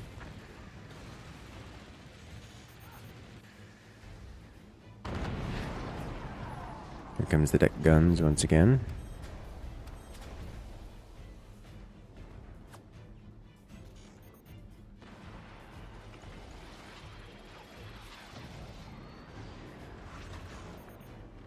You know, Shakana is just obnoxious to play against. That's all of my opinions on the matter.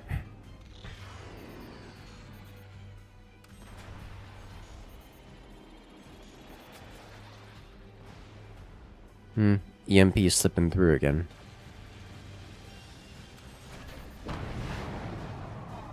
Ooh, that laser. Well, yeah. Helicopter crunching. That cut real deep. The battery placement, the starter placement, the initial placement for the batteries in that base in particular are rough. It's the battery secondary explosions that killed him, by the way, because they took out the orbital laser again, and the detonation destroyed the batteries, which in turn detonated, well, 2 more batteries, and wiped out pretty much the entire bottom section of a helicopter's base, just causing the entire thing to collapse and crunch the core. We can see the batteries in their placement here on Kriegzal's position. It's basically the same situation, where the big explosive took out the batteries, which then chained backwards toward the core, causing secondary problems. Well, I guess Helicopter can have an entire extra base to themselves. It only has 3 mines, Exactly.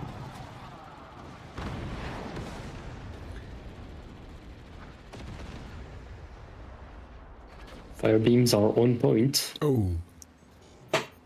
energy shields, keeping Cannon's Winner in this game, but not by much. It's just 2 deck guns and laser beams. Like, that's a lot of damage. That is a lot of damage. And I'm once again surprised to see the orbital getting bullied.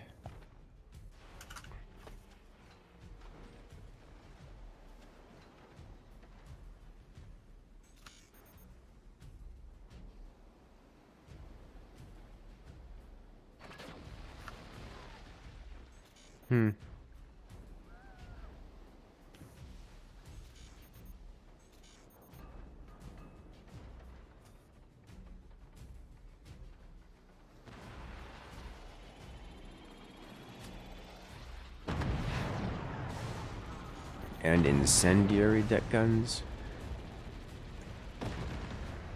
Because Yeah, regular they can't deck do guns anything aren't about powerful that. enough. Yeah, it's not nearly enough anti-air out of Team Cannon's Winner here for this. Cannon's Winner has a above average amount of eco, but it's not more eco than Cactus Krieger possesses. And at this point, Cactus Krieger has both eco advantage, map control advantage, and firepower advantage for that matter. And they're increasing their firepower even more, adding in another plasma.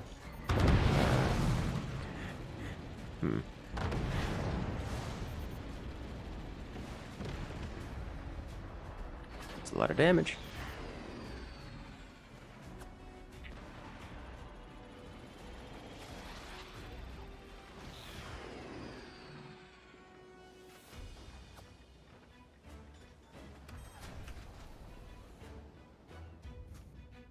Now, Cannon's Winner has a surprisingly intact base, all things considered.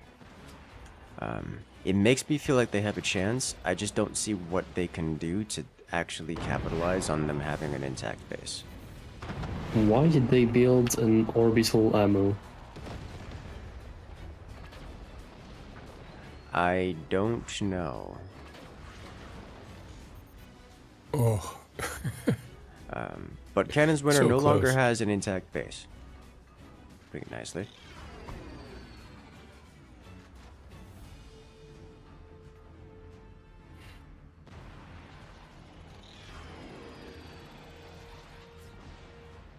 Like, not intact at all. But they do have the income to and thicken it. Which they seem quite happy to do. And it's gone. Okay. Yeah, that's the firepower that Krieger's been looking to bring forward. And they did it. Cactus Krieger wins it, bringing them to victory in this best of 3. I'm actually kind of surprised to see Tar and Helicopter getting knocked out by the Krieger team here, but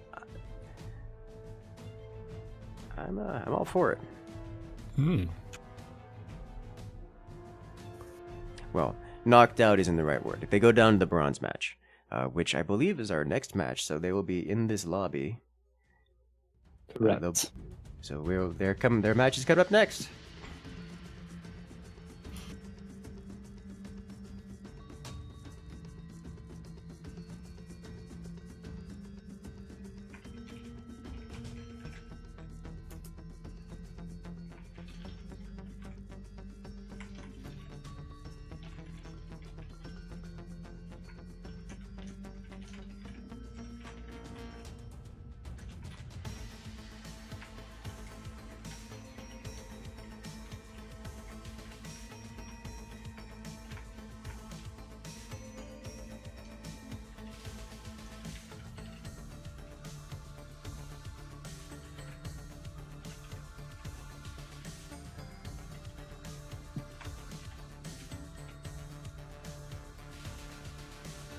Alright. right, ladies and gentlemen, we'll be moving on to the bronze match next.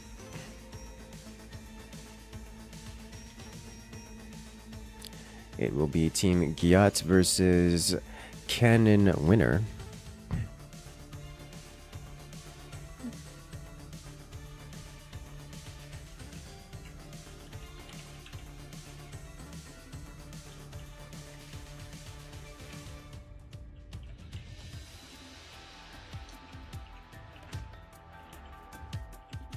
I said earlier, Dranistian was ranked second. Helicopters ranked third, and our friend Eaton is fourth. How could he? Falling off the wagon. Unfortunate, but who's first? It is. I can't read that. Yeah, Chinese name translates to something about coins. So I have no idea.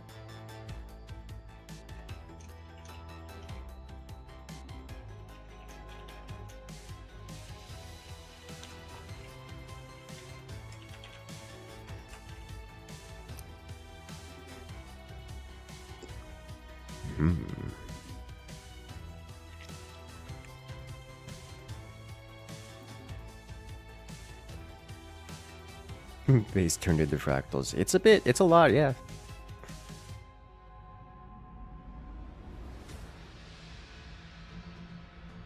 It's a lot of damage.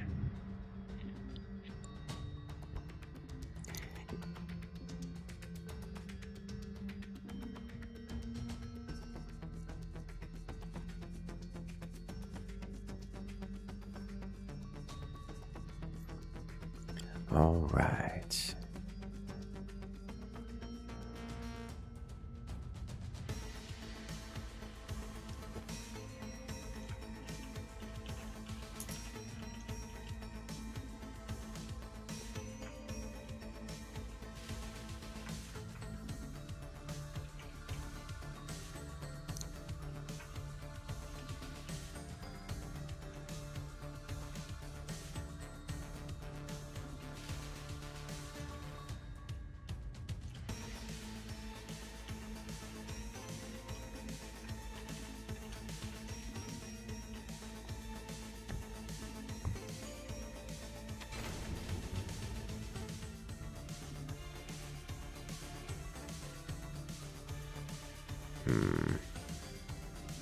We're finishing up the bands here, and then we'll be jumping into the action.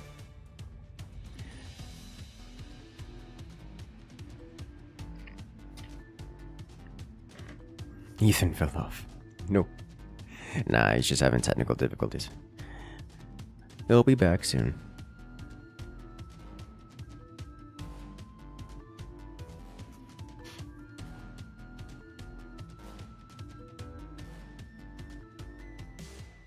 Looks like we're good to go.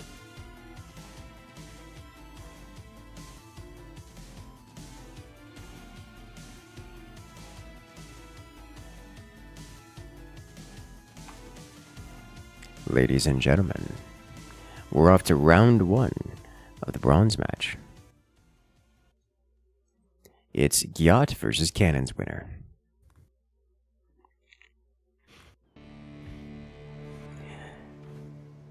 Alright, ladies and gentlemen, here on the left-hand side, in this mirror match, it's Team Gyat, Gengar and Butterdog getting themselves set up to go probably heavy eco because it's an overdrive mirror match. They're playing against their opponents on the right-hand side. Teams Cannon's winner in the red fort. Similar kind of opener for both sides. Heavy eco into both going armory tech. Is it armory tech for everyone? Tar has not yet developed tech. We'll see. Tar is going eco before tech. We shall find out.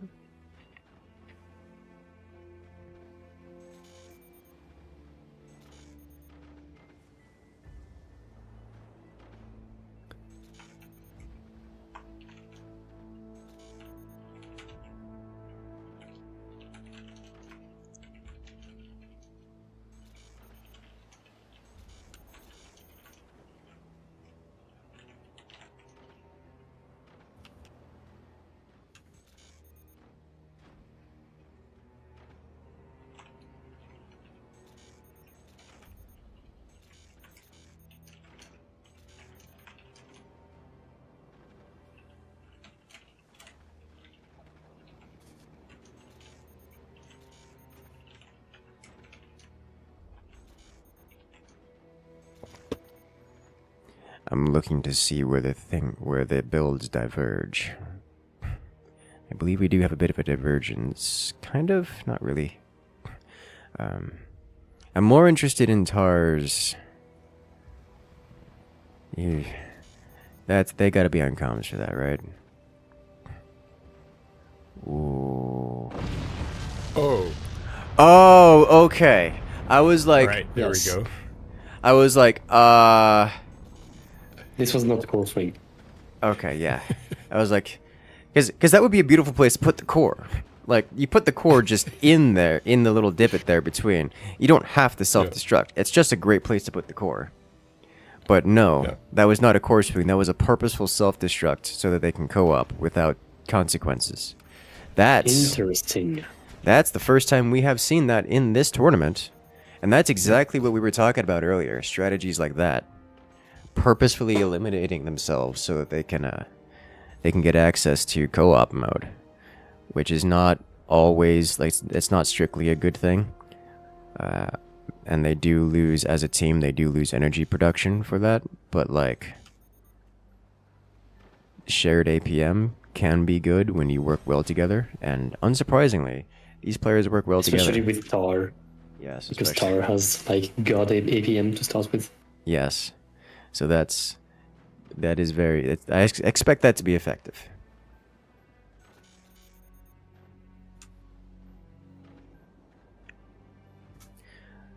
It also means that Team Cannon's winner doesn't have to double up on tech.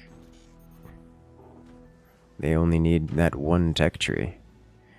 Whereas Team Gyat has to develop separate tech trees. I'm gonna say that also explains why we didn't see the tier 1 tech out of Tar. That makes sense to me.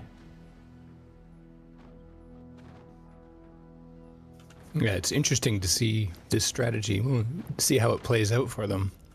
Yeah, I'm very interested to see how this plays out. Progress-wise, they are still behind, by the way. Like, in terms of timing. It's not much, at least regarding the lasers. But they are a little bit behind.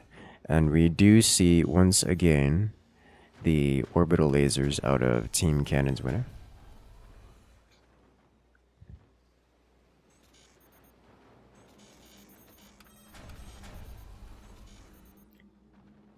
I think a much nicer, very laser. Many energy. All the energy weapons at a cannon's winner. They don't even have a factory, so they can't go cannons. They can, however, go mortars, which are enough. There's enough mortars there to be a threat, but I'm pretty certain those mortars aren't intended to be a threat. They are intended to be distraction.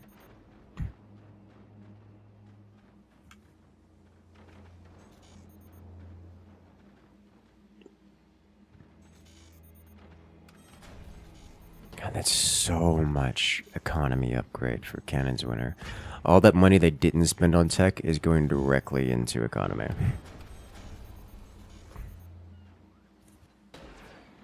Oh, and there it is. Oh, Oh, geez. that's gonna that's going to hurt a lot. Yeah. Yep. I wasn't sure if that was going to be lethal or not, but either way, it's killing both of those laser weapons. So Team Gyat just takes devastating damage.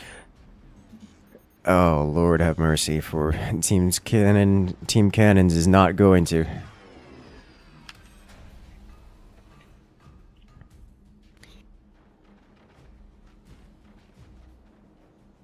So they're able to connect back. Mm-hmm. Team Gyat is able to recover much of once Butterdog's base. So while the core and the weapons are gone, much of the economy and space still exists. Both teams simultaneously going for the rear expansions, by the way. That's just a thing that's happening. The thing is, Cannon's winner have 25% more eco than Gyat. Yes. Cannon's winner has developed economy far earlier, at least upgraded economy far earlier than Team Gyat. So this is not something that, while yes, Team Gyat did manage to survive, with the commander active, the Cannon's winner is up at 117 metal per second. All right, that's just kind of a lot compared to Gyat's 9. No, they're actually up at 104 when they're not repairing. So they're catching up there. Yeah. 51 base to 58 base.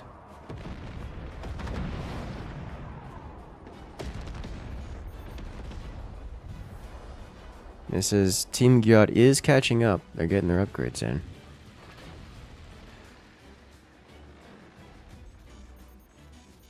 Interesting.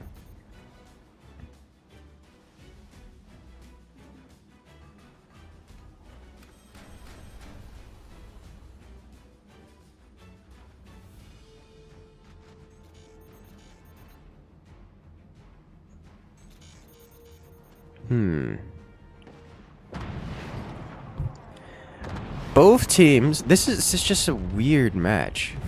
Both teams are going, at this point, they're not ramping up their firepower. Neither team is really ramping up their firepower. They're ramping up their economy. I say is the laser beam lands. Oh, he's got a shield there.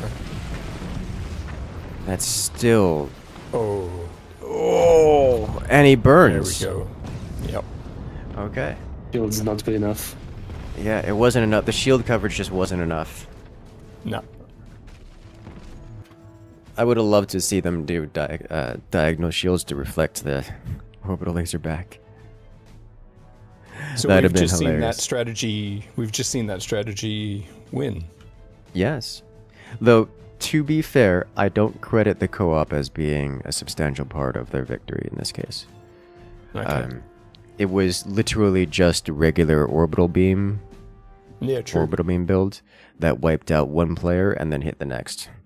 Whether or not Tar did the self-destruct, I don't think would have made a significant difference.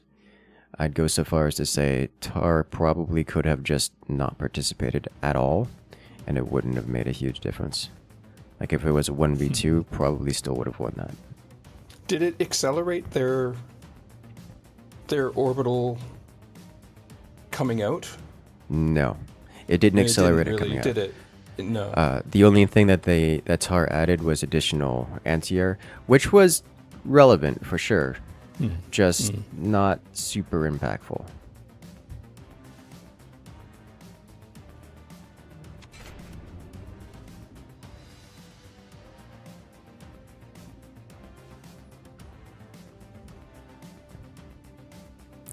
All right, now we're off to round 2 in this best of 3. We're back on Hot Tub. Another map where you don't exactly get much in the way of base connecting. Here we have on the left-hand side, it is Team Cannon's winner. Helicopter and Tar playing as the Spook Commander. They shall be thieving money as often as they can. Against their opponents, on the right-hand side in the red, is Team Gyat, Gengar, and Butterdog playing as the Scattershot Commander. I like the pick of Scattershot Commander. It's going to be lots of 20 mil, presumably lots of 20 mils turned into 20 mil shotguns.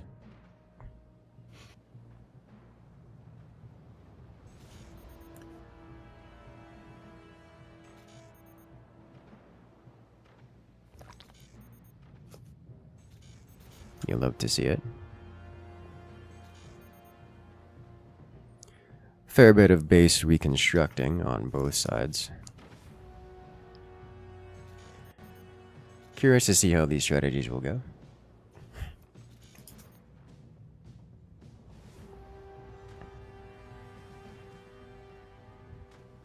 We see an upgrade center early out of Helicopter. We also Looks like they're saving up for tier 2 tech. Yeah, we got Butterdog going for cannon tech. Unsurprising. I expect Gengar to also go for cannon tech, which will be happening at now. There it is. Yeah, I'm fully expecting lots of 20 mils out of all players involved on the right-hand side. And here, are we going to see... It's not going to be... Or it is not going to be orbitals from helicopter. I don't think this is really an orbital map. I think it's going to be deck cannons at a helicopter. And Tar... I don't know what Tar's going for. Tar hasn't revealed yet.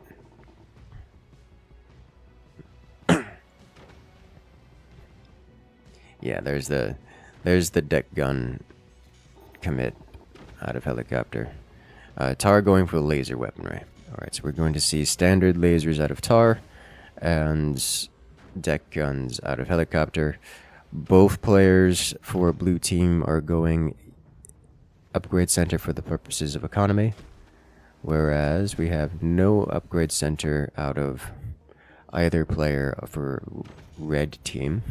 We do, however, see an investment in a second tier 1 tech for Gengar. This implies that they want tier 1 tech for some reason. It's probably Buzzsaws. It's probably Buzzsaws.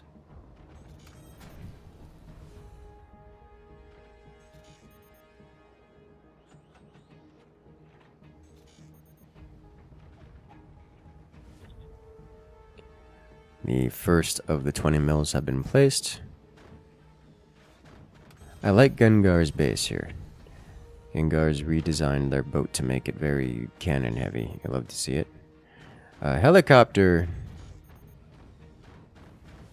putting a lot of weight on a particularly vulnerable front strut.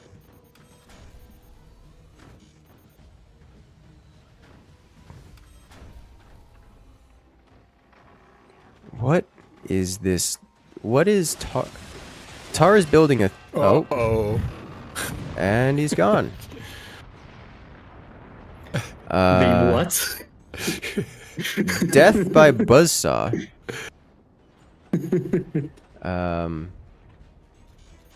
I didn't see that coming, and neither did Tar, because Tar is just immediately eliminated. That is probably the most clean way I've ever seen a core get knocked out. Yep. Almost 0 damage to the base, but the core is just gone. Yeah. I'm gonna be honest. I don't know if that's a good thing or a bad thing for Team Cannon's winner. I mean, obviously they're down a core, so now if it comes to timer, they'll lose. But okay, well, the loss of the factory is relevant. That's kind of a big deal, but good lord.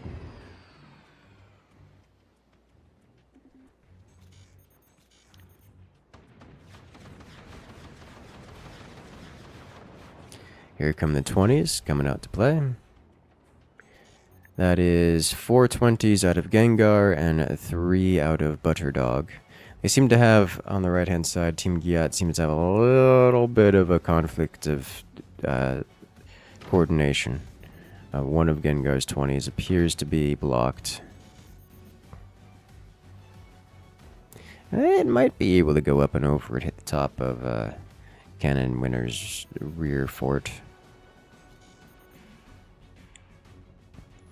The problem that Cannon Winner is going to face, I think, is that the connection between their two bases is not particularly defendable. Cannon's Winner getting energy shields this time. You'll love to see it. That will shut down much of Giat's offensive capabilities. Expanding all the way to the lower position. That is brave, especially given that Team Giat has buzzsaws. Yep. Yeah, like confirmed buzzsaws. Try again. First you don't succeed. Try again, yes. Oh, wow. Whoa, that was almost lethal. Exposing the core and nearly taking it out in the process.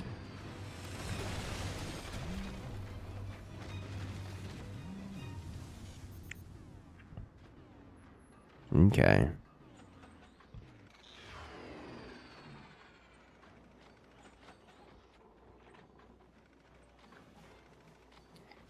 It is almost time for Team Cannon's winner to return fire.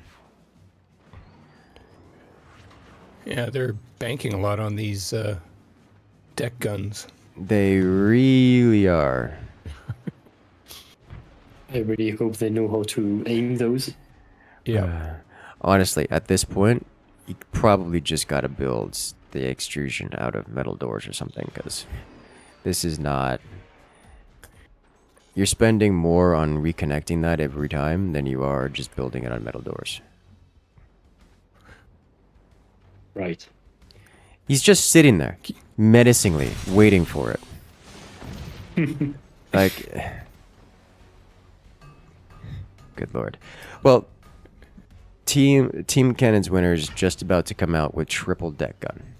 A triple upgraded deck gun. Here we go. That's gonna make Gyat's life very, very difficult. Vengeance will be had.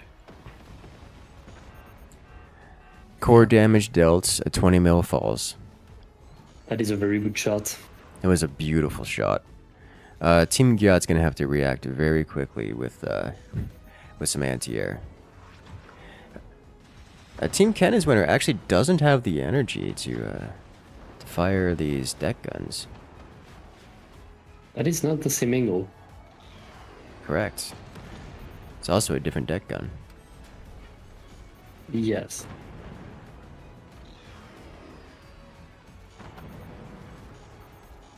Makes me question what their target is. Probably not yet zeroed is what their target is. Or are they Oh. spreading? Uh-oh. Massive damage. No sniper? No sniper follow-up. That's unexpected. It's very unexpected to me.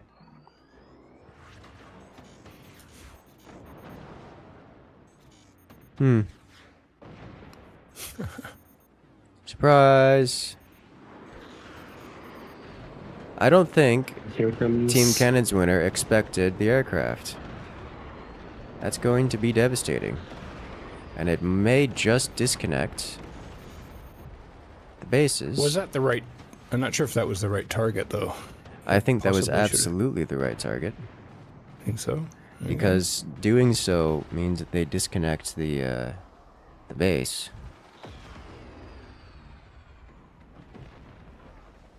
Which just, eliminates half of Cannon's winner's stuff just outright.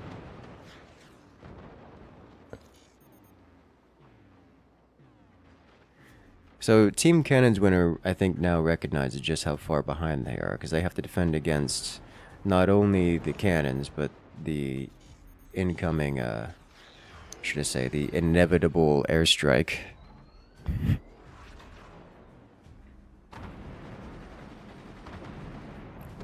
And they don't have the map control to reliably get their own deck guns on point.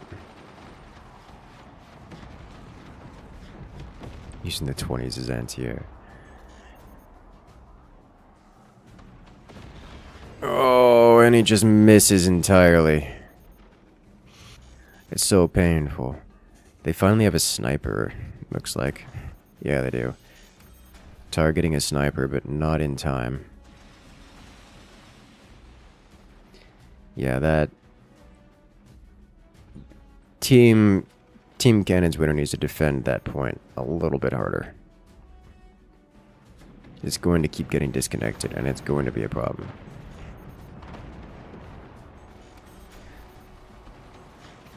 Wall of lead. Wall of lead indeed. But it looks like they're going to make it. Enough to break the doors, but not much beyond that. Team Gyat investing into even more anti-air, which is not at all a surprise. They're also getting a deck gun of their own mixed in. Like, Team Gyat is ramping up the firepower. And look at the amount of aircraft just sitting in that bank.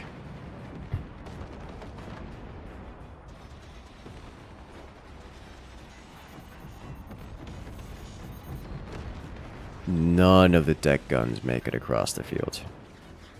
Not even one.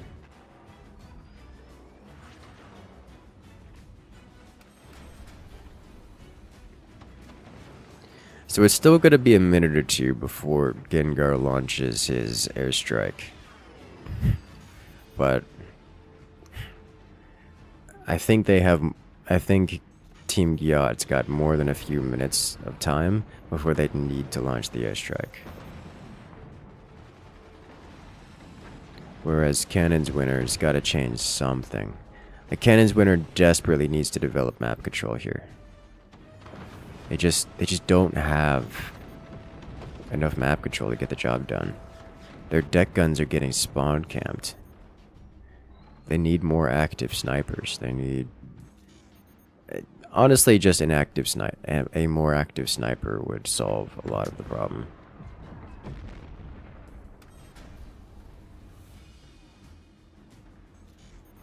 Kind of surprised to see Gengar not upgrading his runway. He's just added in another aircraft. I think so. For good measure. Your entire base is made out of aircraft. Like, you don't. Okay, he is launching it now. This should be game ending, if not directly lethal.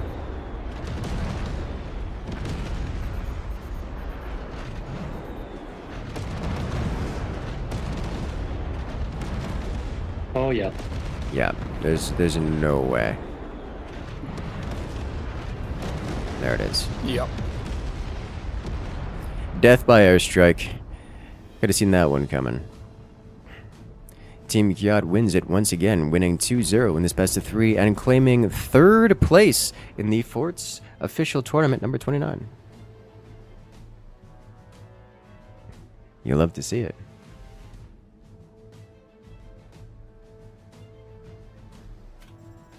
Well done. Very, very well done. And they used aircraft, which is a high seas unit. At least in that round. It's a 1-1, not a 2-0. Is it? Is that true? Did I lie? I did lie. Yes. I did. I am wrong. It is 1-1, not 2-0. Jesus Christ. What am I doing? I had to triple check, but yes. Yeah. I wasn't sure if the score on the website had updated or not. So. Mm-hmm. Yeah, I did update it, and it was, yeah. I'm glad one of us is thinking.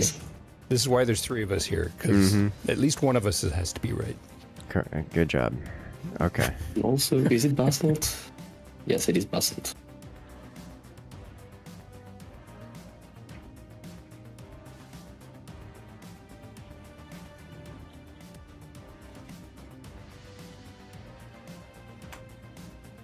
Okay.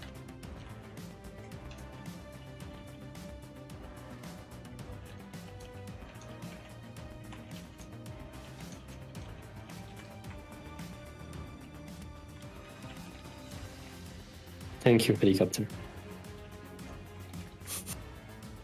Helicopter says he hasn't played this map.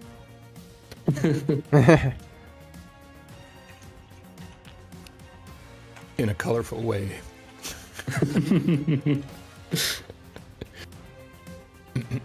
his own special way. Mm-hmm.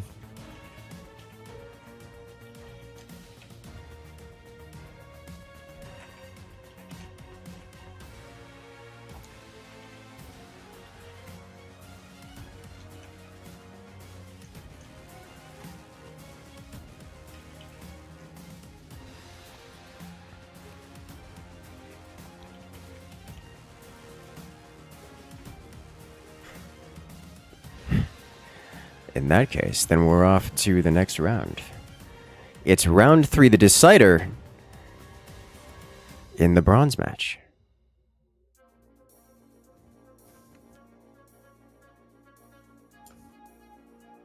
This is best of 3, right? Like it's still bronze best of 3? Okay. Just want to make sure. Yes, only the finals are best of 5. Only the finals are best of 5. All right then. Okay. I'm not that crazy. All right, we're off once again You're doing great. to the final round. The scores are even. It's 1-1. Best of 3. For the bronze match, the winner of this round will take 3rd place. And the loser will be knocked out of the medals.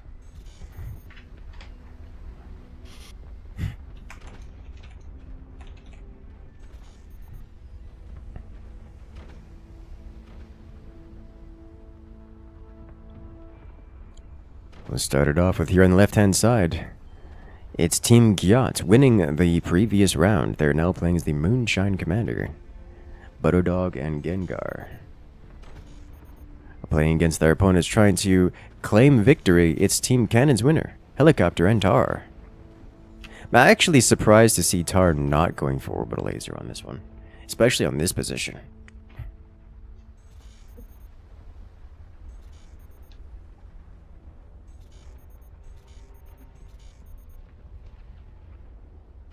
Maybe he wants to copy his opponents and get some runway action. Maybe. We do see an upgrade center and a tier 1 tech first. It's mortars. Okay. I think this is a design that is unlikely to be expected by the opponents, especially as pinch fist. As these look like pinch fist bases, because these are definitely pinch fist bases.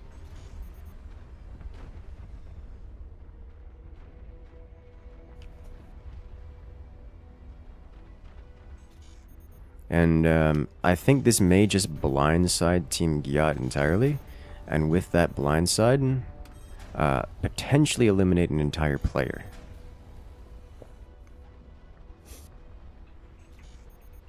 We'll see very soon.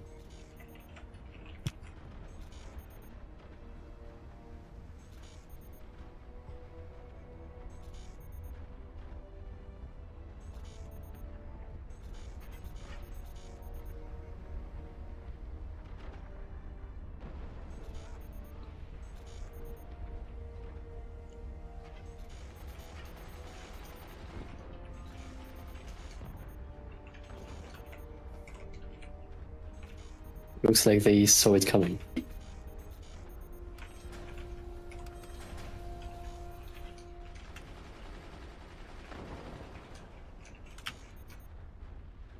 Indeed they did.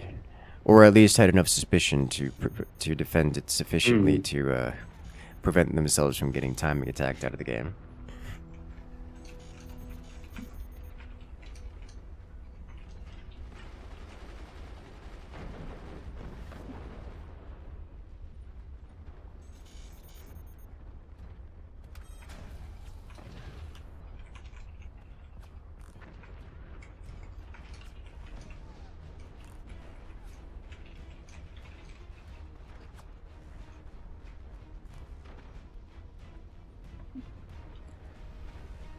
So Team Gyat here looks like they do want to go for a mix of heavy weapons and aircraft once again.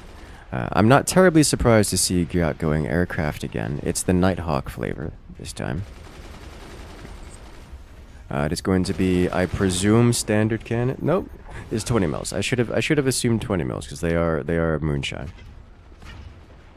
On the other side here, Helicopter and Tar going for. Even as Moonshine, I prefer having standard cannon, but yes. I agree with this statement, but I shouldn't be surprised by 20 mils. Sure. Because 20 mils are pretty good. I mean, especially because the guy's going Nighthawk. Like, Nighthawk has made damage to you. The 20 is just splashing, causing suppression is fine. It's. Helicopter's going super greedy with these laser placements. I understand their pinch fist, but that is really greedy. And then Tar over here, I don't know what's going on over here. He's building, he built a whole aircraft, but doesn't have a runway. Still has those 4 mortars, which are not being used. I feel like there's a lack of communication.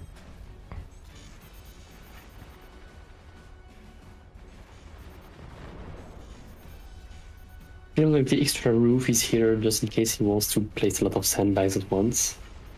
Yes.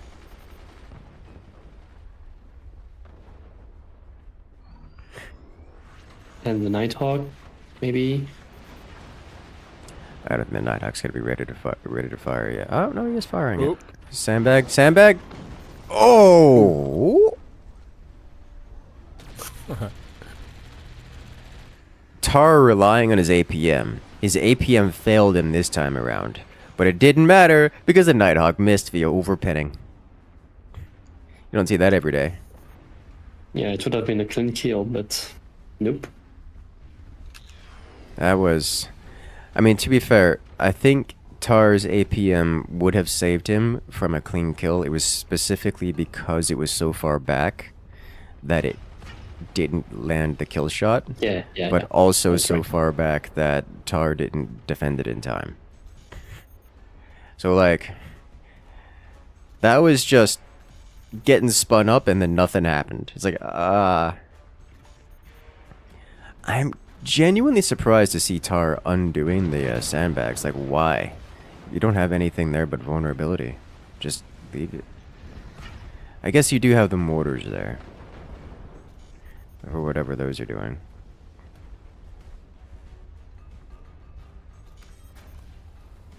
Another Nighthawk launch.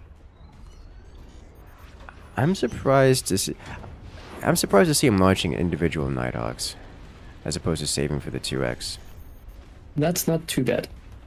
Yeah, some damage. Nice airstrike. Sniped out a pair of mines.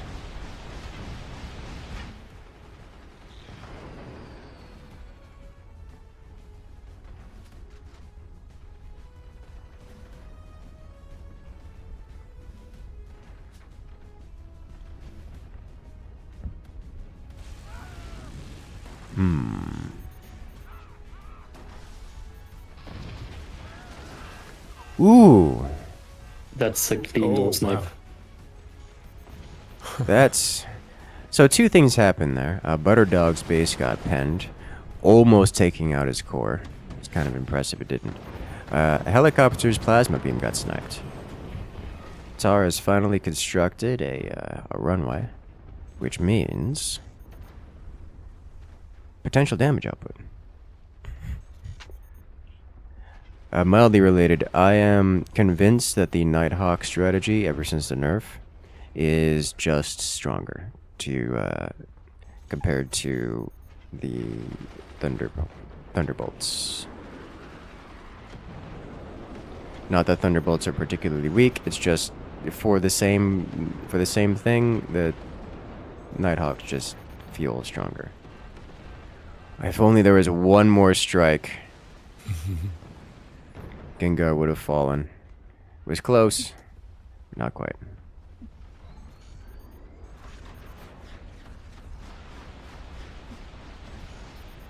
There's the EMP shutdown. And the Nighthawk follow-up. Ooh. Wow. Going for the kill shot. Tar's got enough thickness in his base to just face tank it. Did a lot of damage. Both to the core and to Tar's base. While that was happening, Helicopter took another heavy hit. Just a bunch of laser beams, eliminating Helicopter's own laser beams.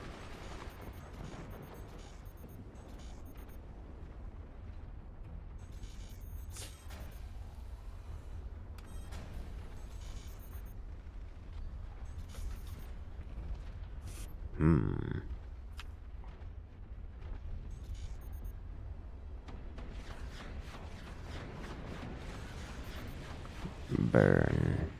That is one of the consequences of using 20s. The fire beam instantly burns them out of the sky. They can be completely shut down by a fire beam. Interesting that Butterdog has swapped to Thunderbolts now. I wonder why.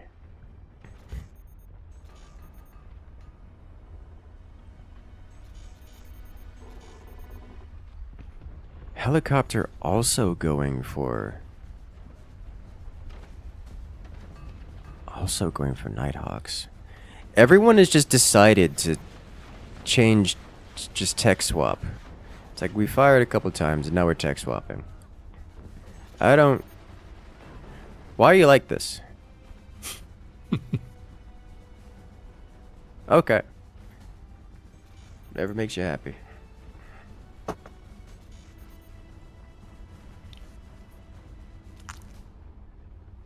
So we're gonna have double aircraft out of Cannon's winner, and 20 mils and thunderbolts out of Gyat.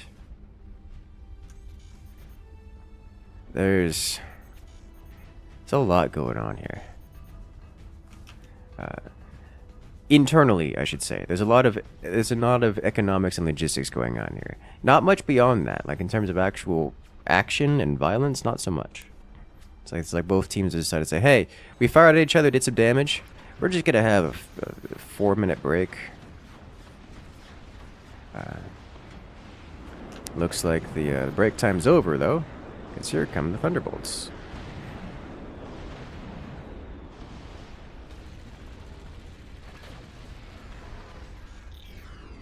Penetrating pretty deep, but Tar doesn't have much there to hit. Loses most of his flak. Almost lost a Thunderbolt. That would have been devastating. But I believe Tar is just about ready to fire his own airstrike.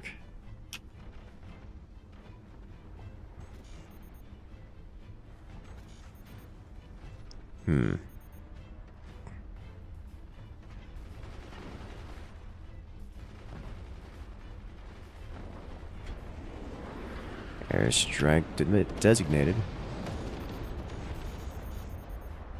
Almost getting door sniped. Tar panicking a little bit there. Now that's gonna be a beautiful airstrike. Or get completely shut down by Wow.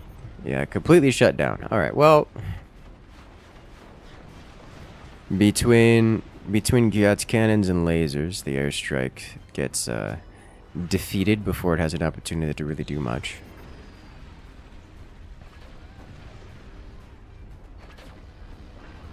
Helicopter getting door sniped again. That's just painful. That's just so painful. Like, you hate to see it. Helicopter, however,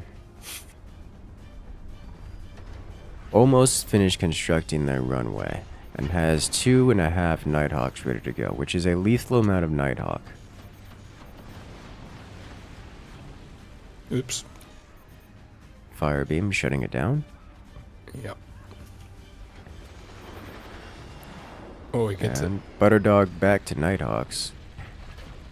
He gets the shot off. He's following through with a laser. It's not enough to break anything. Butterdog now constructing. Bouncing between Nighthawks and Thunderbolts. Huh. I would think you'd want to do something like 3 Thunderbolts and then a Nighthawk launch. Yes, that would make more sense. We have a Pause. Pause.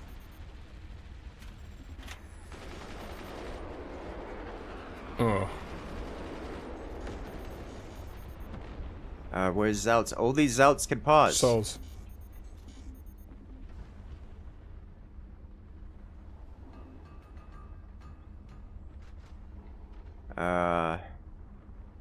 Maybe he he's got joining. confused with the new decoupling thing. Yeah. Oh my god.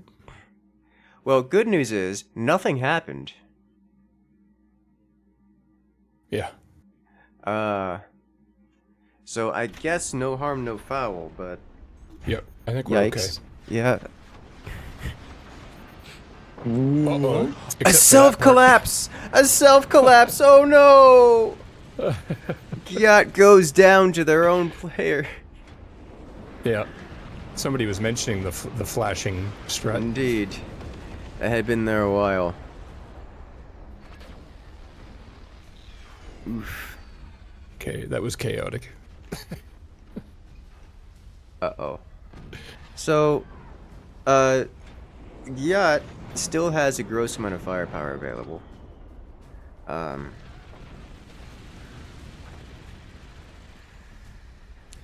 But, will it matter?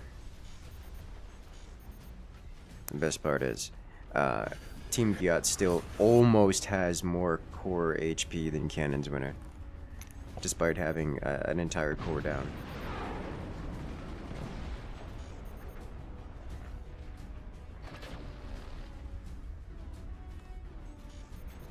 Oh no.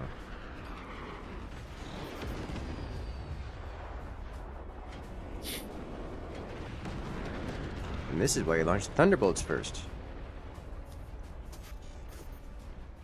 Attract the attention of things with the energy shield in the anti-air, and then the Nighthawk follow through. Wow. Oh, That sure was a way to win.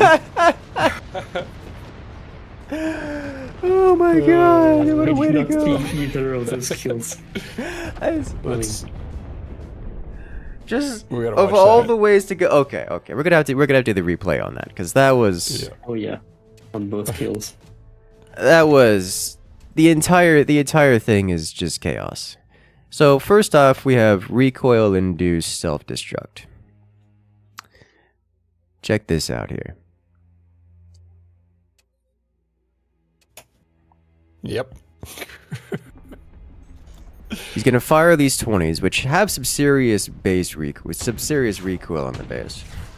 And there it goes. It just snaps, and the whole thing comes crumbling down and takes the rest of the base with it.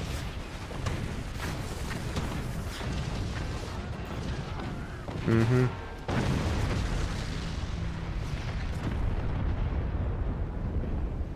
And then, just a little bit later here, we get the most wild way to go, which is not quite a self-destruct, but we have a reflection, some internal reflections going on here. Helicopter awesome. finding the angle, going right to the core. Like, oh my lord.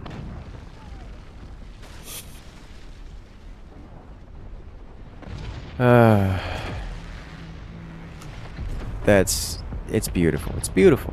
Love to see it.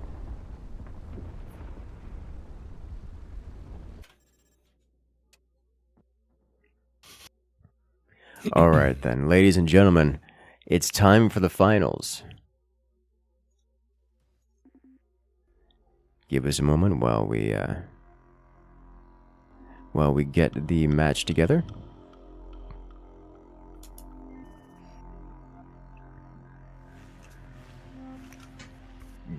It's just, I feel emotionally shell shocked from that round.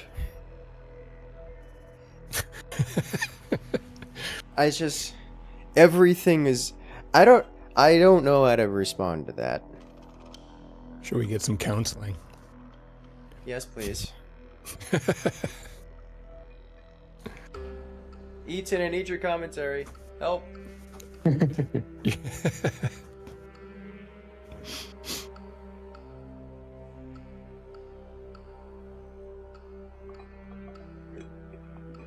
I had some mango and orange juice in my flask earlier, my thermos.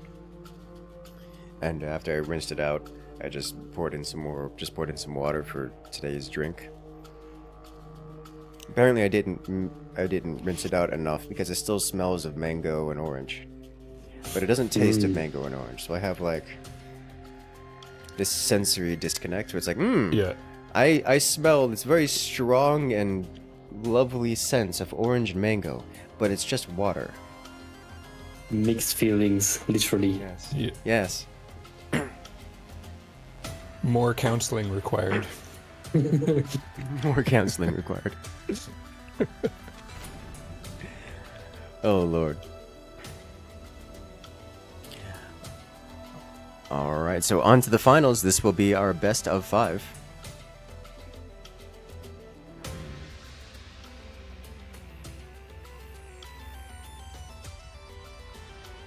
We're finishing up the bands now, so we'll be jumping to the action momentarily.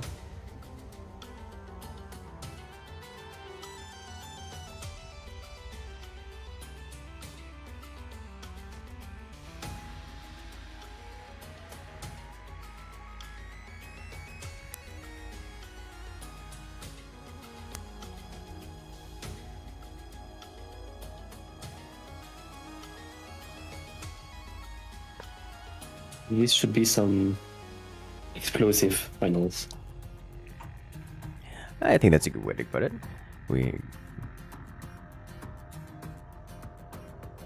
The players are quite adept. Upgrade Sonse and Cactus Krieger.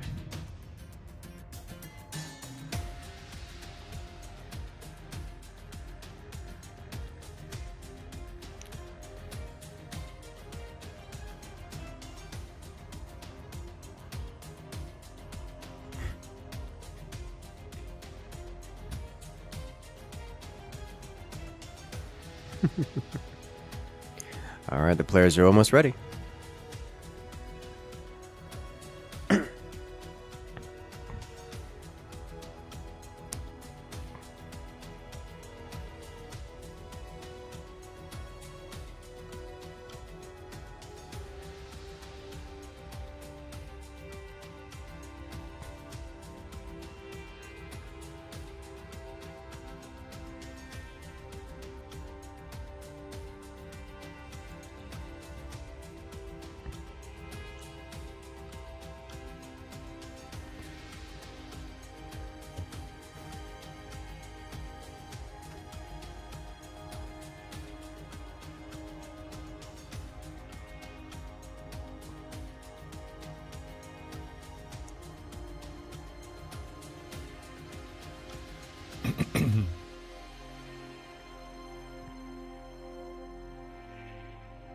So I'm looking forward to this one. Both teams have been quite adept, which is not a surprise given the players here. We have an Eatonless finals, for Eaton has not participated, and it's high seas. I'm actually quite liking it. So the orbital lasers didn't have as strong of a showing as I expected. The aircraft are still very present, which is not a surprise to me. True. But they aren't overwhelming. No, I know. This is sort of what I was thinking. It's feeling pretty good at the moment, isn't it? It doesn't seem to have... Yeah, it doesn't seem to have blatantly overwhelming strategies here. We're still seeing a healthy mix of like every weapon involved. Yeah. It's starting to feel, dare I say, competitive. Yes.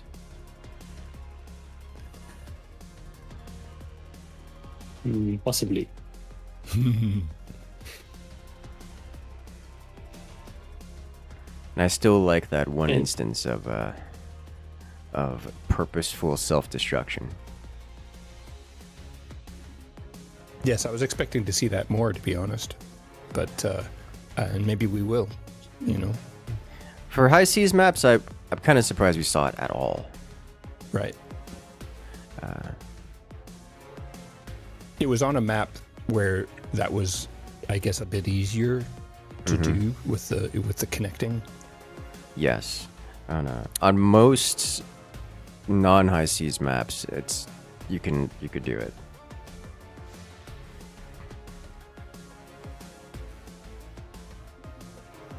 Like it's pretty easy on most non-high seas maps, but high seas maps generally it's near impossible, with rare exception, like that one.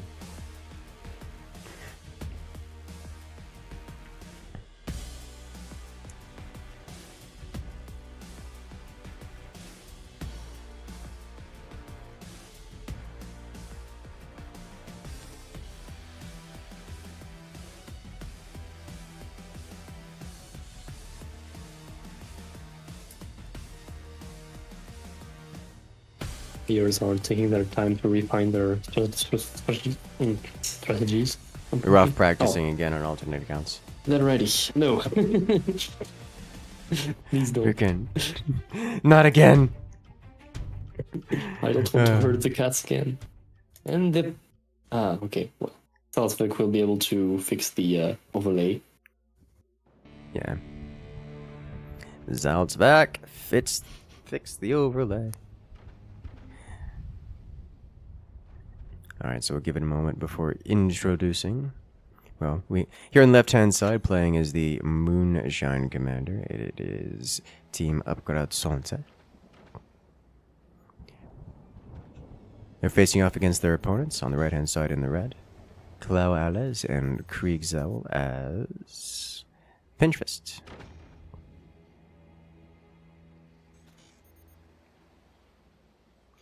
Surprising amount of Pinchfist selections, I think.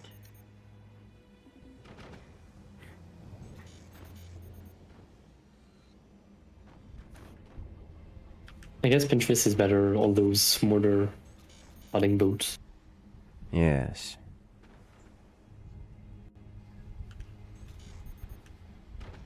Where it resembles a bit more regular fort in some sense. Gustiegel doing this again with the forward lane. Oh, no, now he's redesigned it a bit further, so now it's less of a forward lane. Okay. I like that a bit better, because now it's just kind of straight instead of leaning forward. Wonder if he's going to sell off that, what is it called? That metal storage to right. continue the pattern. This is just turning into a spider web. Why are you like this?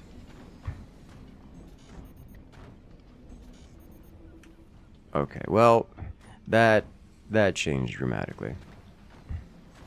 I'm having flashbacks of the free weekend. Yes. It actually does kind of look like that. But I know deep down inside that it's intentional and it's sturdy. It's just... it doesn't look it. Alright, so unsurprisingly, we have it's going to be 20 mils and aircraft, once again, from XXIX. They've used this strategy a fair few times so far. Whereas on the other hand, Kriegs are going for, it's going to be orbital lasers, and I think standard laser? It looks like orbital laser and standard laser support, with plenty of flak to go around.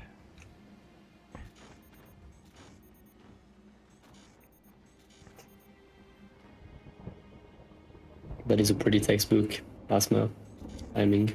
It is. It is.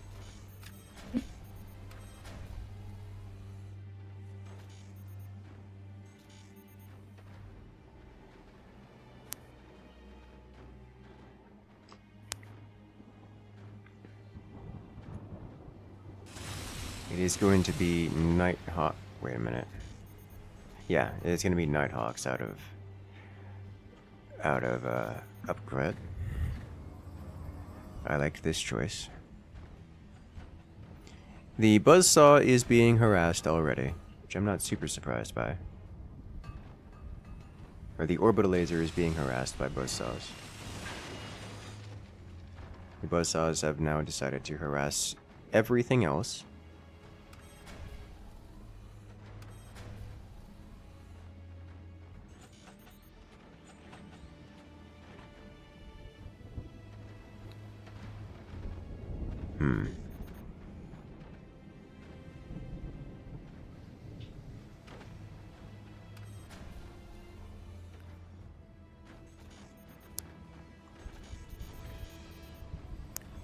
Liberal use of the shield doors for Moonshine. Something you don't see every day.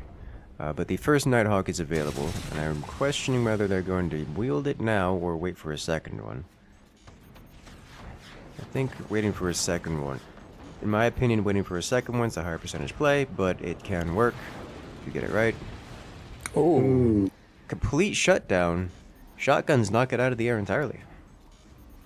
But this is one reason why I say the second one is kind of necessary. Not because the first one gets shot down, although sometimes it does.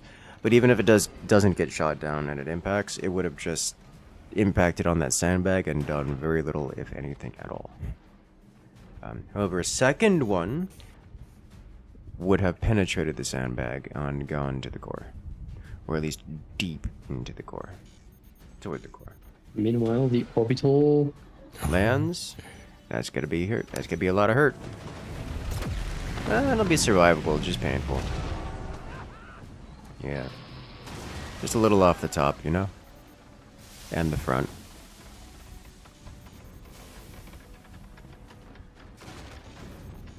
It's actually not all that much damage dealt. Just chopped some off the front, but perfectly recoverable from Pile. From Pile. Krieg's Owl looking to do the same trick again.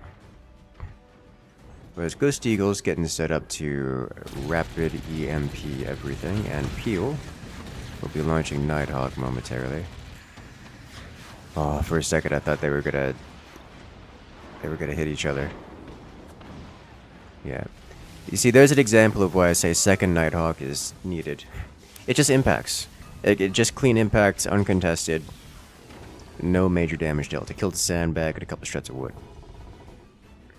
A second Nighthawk, however, would have penetrated and gone to the core. Like, you need that second Nighthawk to punch through, one to open the defenses, one to do the killing shot, or at least internal damage.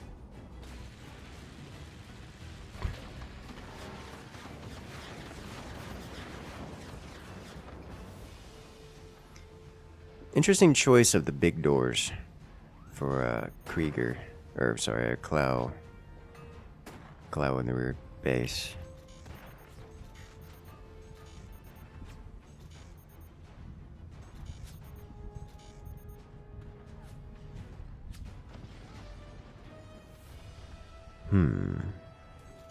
And for another orbital.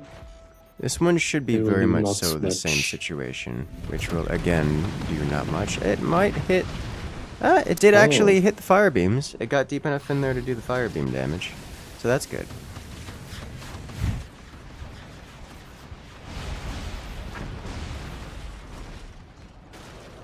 The 20 mil is doing some work.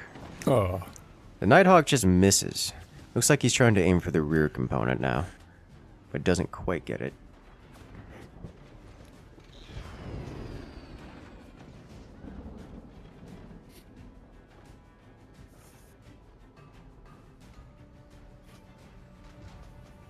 I'm wondering if Krieg's considering sending that orbital all the way to the back base. His back base is clearly much more vulnerable to the orbital strike, but getting it that far is a bit more risky, to say the least.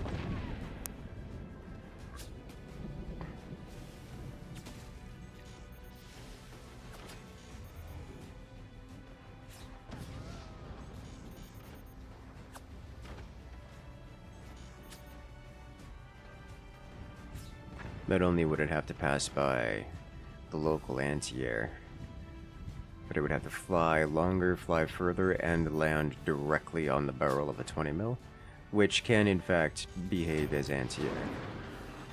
Ooh, yeah, he did it. Oh. That's exactly what he did. The 20 mil, few things happened there. 20 mil blasted it out of the air, which is not surprised by. But the Nighthawk landed, hit Clow's base, and caused all of Clow's weapons to collapse. Collapsed, impacted on the ground, directly in front of the core, dealing secondary damage. Secondary explosions, knocking Clow's core down to 46%.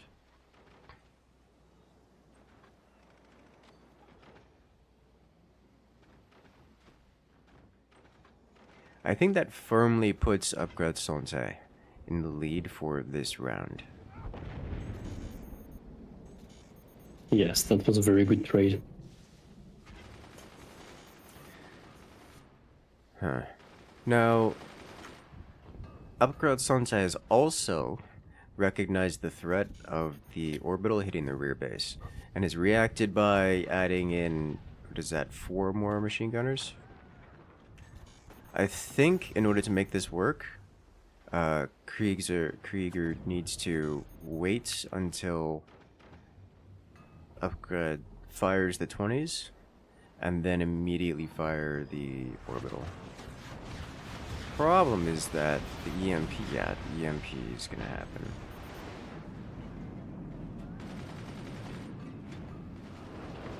Oh, that could be devastating.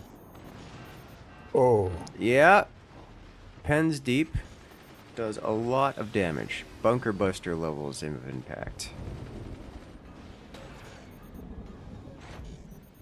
Another impact here, but again, on the extremity like this, it's not going to do much damage. It just takes off the defenses.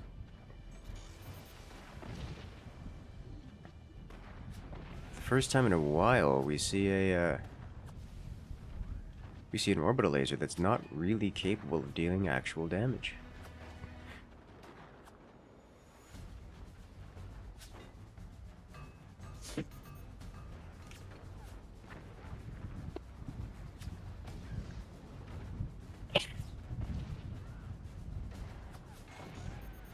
I think at this point, Cactus Krieger desperately needs to get that orbital onto the rear base, but that's going to be a very, very tall task.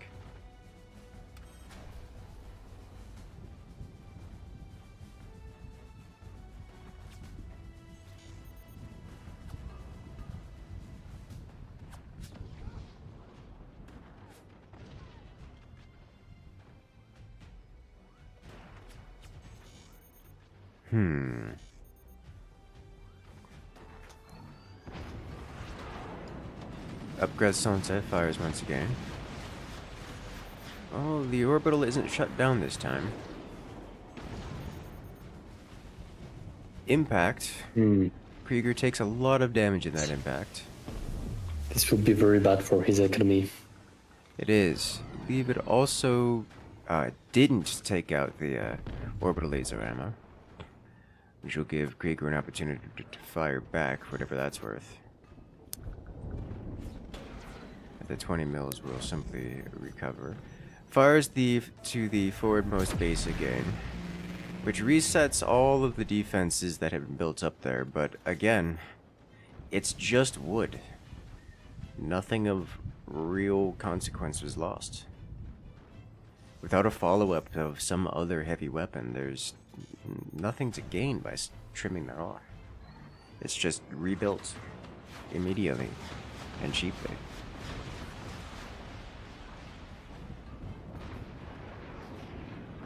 Howitzers fly.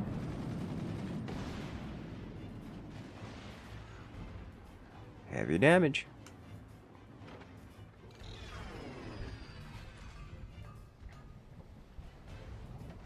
Seven minutes left in the match, and Upgrade Sonsei is ramping up the firepower. Cactus Krieger's still attempting to recover from their previous impacts, previous damage received. The double howitzer is going to be a problem for Krieger. Oh, the door snipe. And that's it. Death by door snipe. One plasma is enough to make the difference. That's gonna leave. If this doesn't...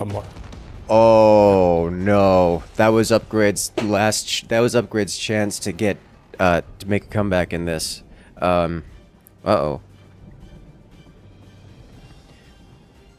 Not only is the once Ghost Eagle base completely shaved clean, but now lacking the firepower.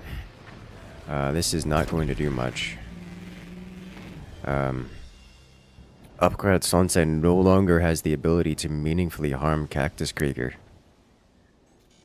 Upgrade Sonsei desperately needs to increase their firepower, and Krieger is starting to come back in this. All they need is the ability to actually break Pyle's base, or should I say Upgrade Sonsei's base, because they're both merged now. It's almost a stalemate. Krieger is relying entirely on energy weapons, and Upgrade has plenty of energy shields. So they're not going to be dealing much in the way of damage, but... They have the ability to do whatever they want. Whatever they want involves adding more weapons.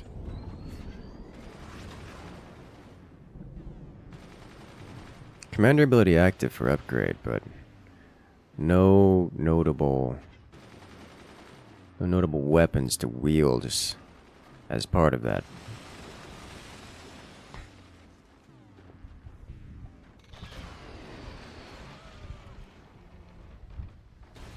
Imagine if they managed to sneak that orbital beacon all the way in the back there, just penetrating through. How does it make it? The mortar actually gets through the anti-air and impacts on war owl's energy production. Not that it does anything with it. Like it's not gonna hurt the thing, but it's funny to see.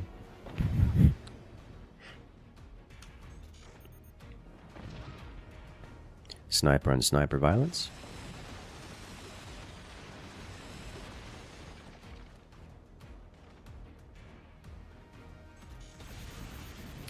All right, we're seeing an investment into mortars from XXIX,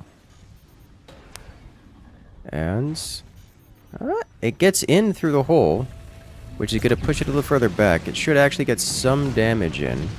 Yeah, it gets some damage in. Nice. It gets past the chunk of wood, and in doing so does some real damage, although not much, but it is real damage. More importantly, there exists mortars on the board now for XXIX. Those 4 heavy mortars are enough to end the game. Oops. Well, not immediately, but end the game nonetheless. As we see, as these 4 mortars just bisected XXIX's base, or those 3 mortars, just straight bisected the base entirely. More damage dealt than the orbital laser has done in quite some time. And that's not going to change in the near future. It's going to keep adding much more damage. As those sandbags will delay the inevitable, but they won't stop it. Oh! Uh-oh.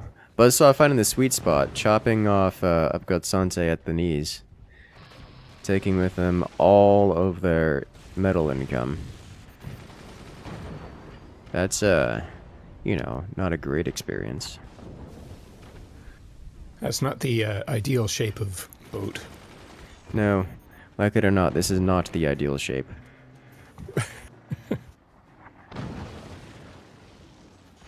I think they're trying to purposefully... They keep trying to connect to those... Yeah.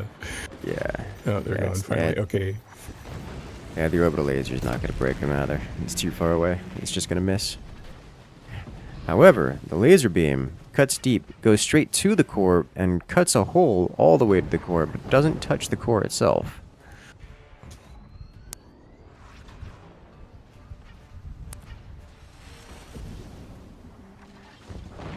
I'm telling you, the mortars are the real MVP. Oh, the laser can't get through the water. It diffuses it too much. Yeah, it looks like they are conceding here. Conceding, yeah. They're letting it go. And there it is.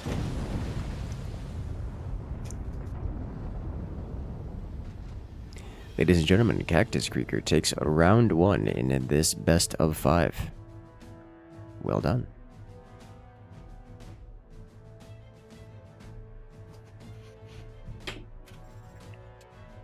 All right.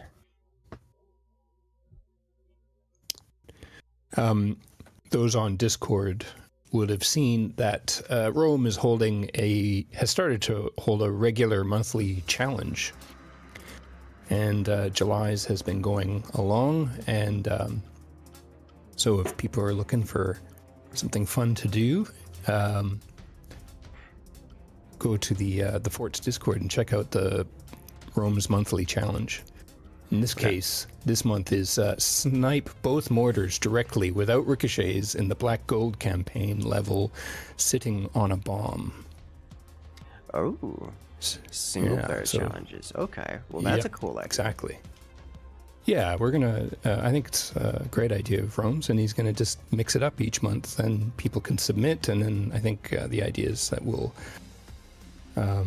maybe review everybody's attempts. Not everybody's, but the ones that are worth noting. Well, that's an interesting idea. Yeah. Who submitted the one with the tier 3 sniper? That's a good question. I don't have the data for that. It's just a matter of time for the T3 sniper mix to come back. It's like, oh, he direct mortars. Oh, There have been like 30 submissions, so I'm pretty sure one has at least done that. Yeah. oh surely.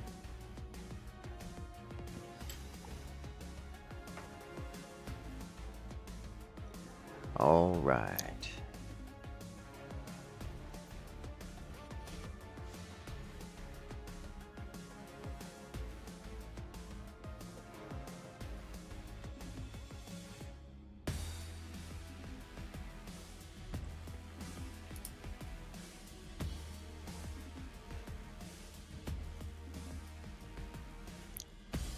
Time's up. Let's do this.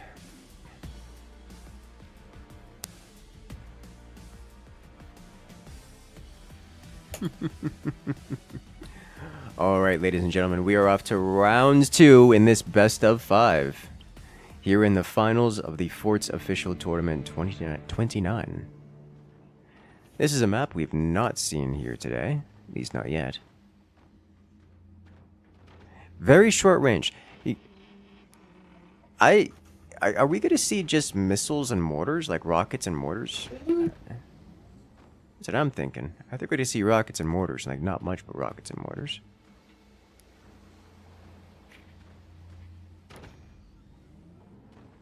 We shall see.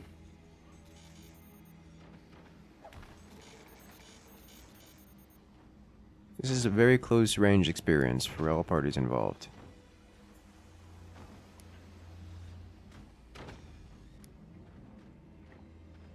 They could just swim across and slap each other in the face. Honestly, Fight. I've seen tug of war matches that start a bit further away than this. Wait.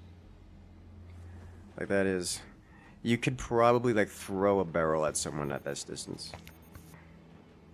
It's like make a pendulum and just yeet it over there. Just yeet a core. Something like that, yes. Romero says 4-ish T3 sniper submissions. Hey, there it is. Could have seen that one. Ah. Alright, so it's mortars. They're not even hiding it. It's mortars, and they're Krieger on the left-hand side is going Firebird, and they're going mortars. Right-hand side upgrade sautés. Building upgrade center. Surely it's also mortars here, right? Surely. Unclear. Looks like it's just machine gunners. Out of upgrade. It's going up to 5. I assume we're going to see 6 mortars soon. Solid hit.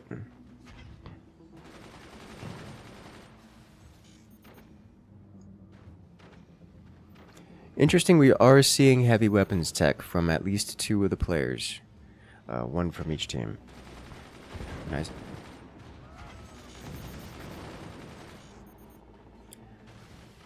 Interesting. I was fully expecting mortars from the rear player and rockets from the front players. And then just snipers all around. And it's going to be very difficult to convince me that this is not just the strongest option on this map specifically. You have played too much of Squirrel's Peak. Not enough Squirrel's Peak, you mean?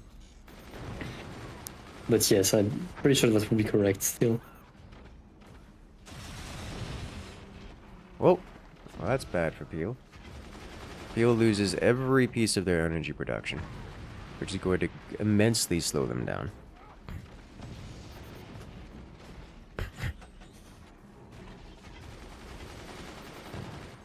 Alright.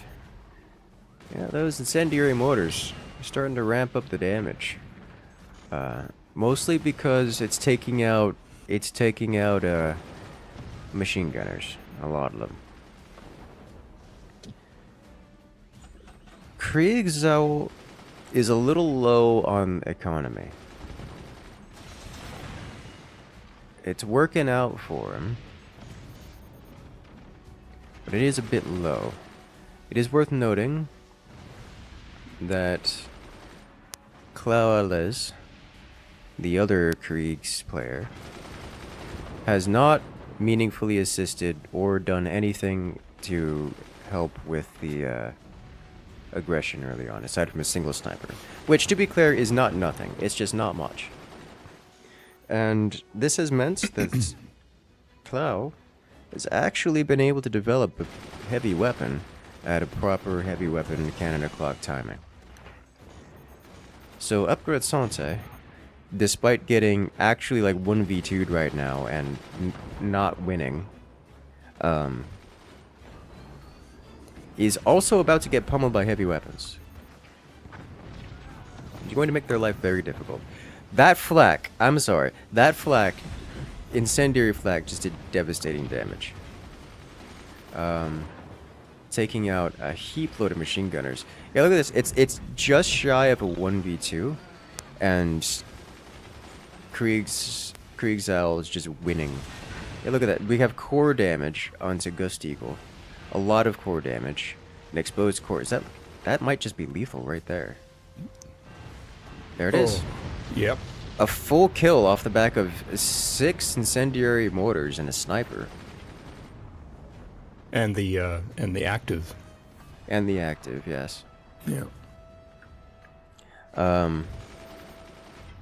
Team Upgrade Sante going straight for heavy weapons and not making it there alive. Usually the heavy weapons team gets at least an opportunity to place the weapon, but not in this world. For the record, Peel here was trying to go for the orbital laser rush, but now it is time to plasma.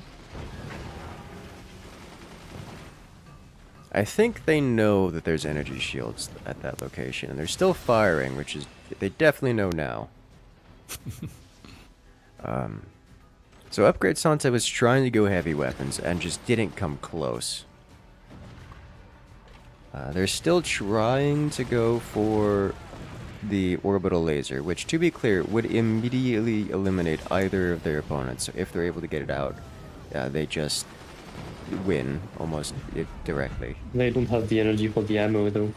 Yeah, no, that's this. They're not close to getting it out, like at all. It's not close. This is not a. Oh no, Upgrade Sante is about to win. No, they're getting bullied really, really, really hard. It's more of a question of how long do they survive. It's how long does it take for them to die than anything else. And the answer is not very long.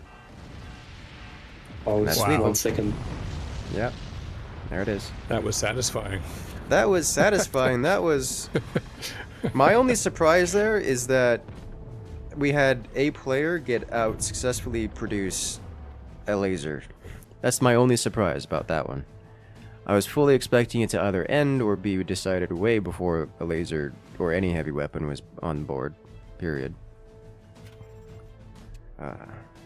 Even for the winning team.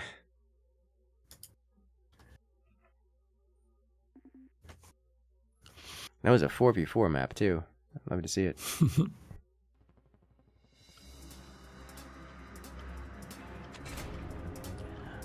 Alright, so that is 2 wins for this best of 5 in the finals here. Team Cactus Krieger is on match point.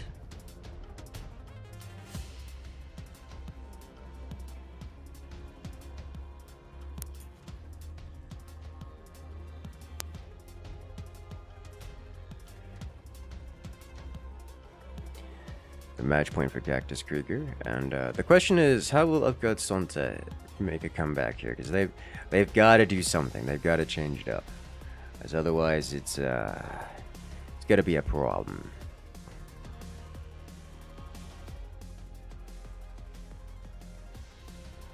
It's gonna be a big problem.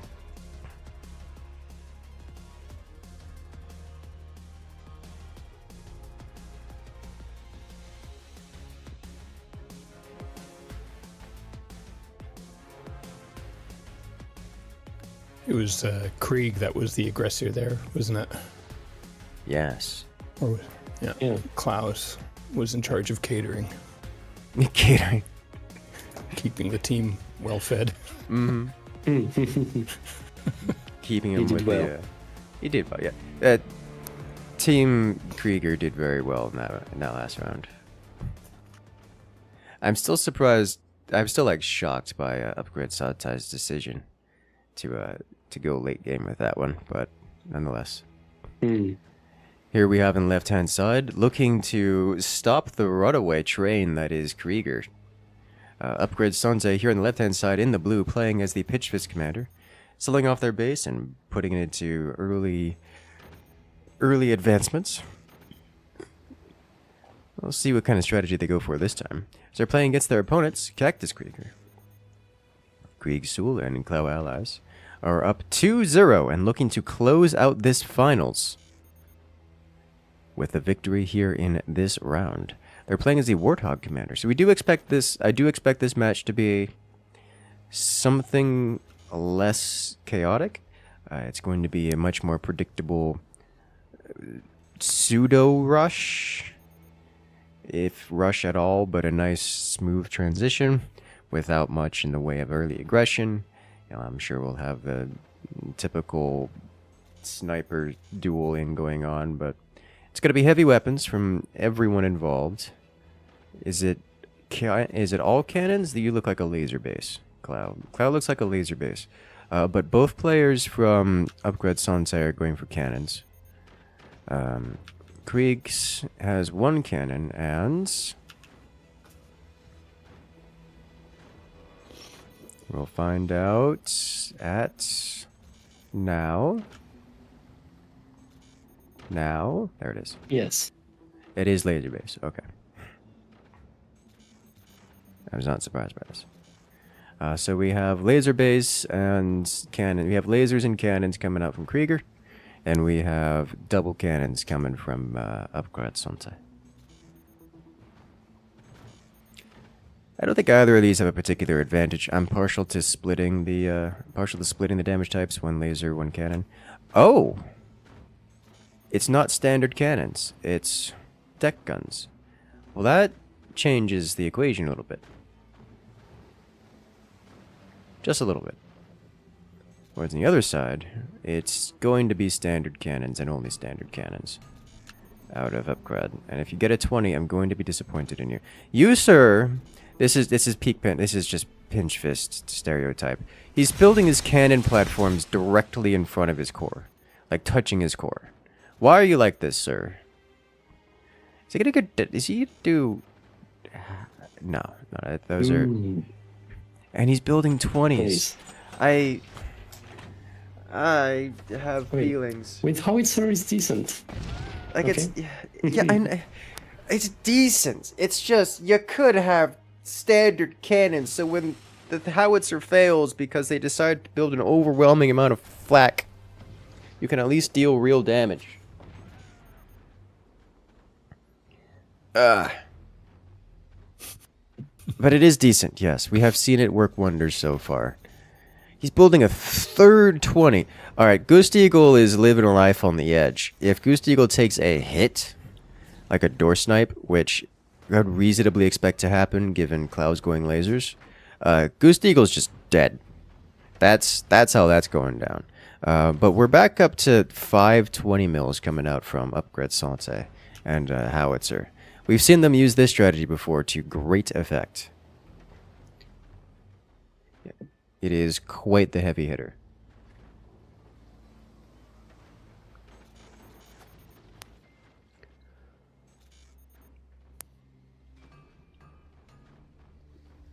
All right, then.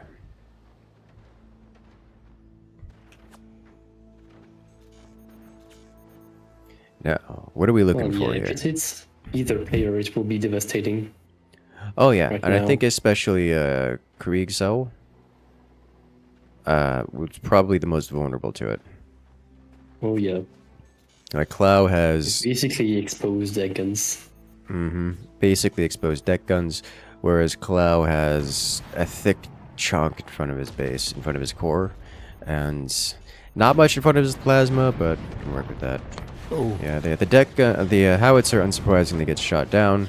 The 20s, on the other hand, blast their damage everywhere, snipe? but Do you have sniper?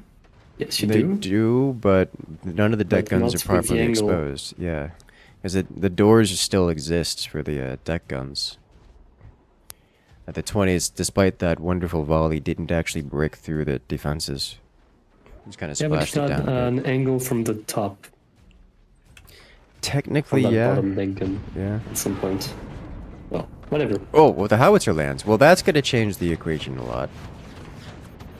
The sandbags do a good enough job of defending. The sniper comes in. You have a shot. Can he put a turbine there or a...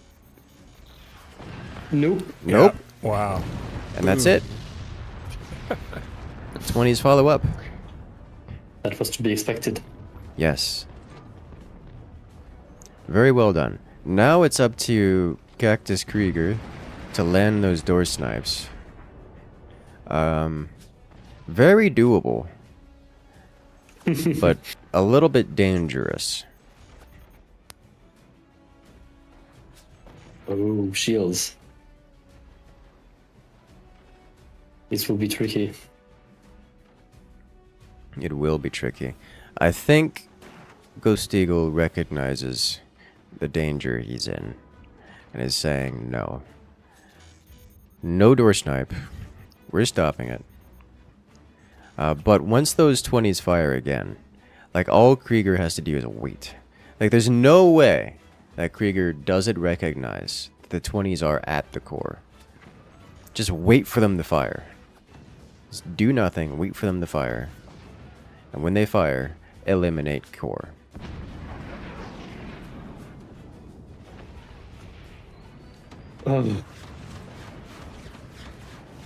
Fire beam would be great for shutting this down.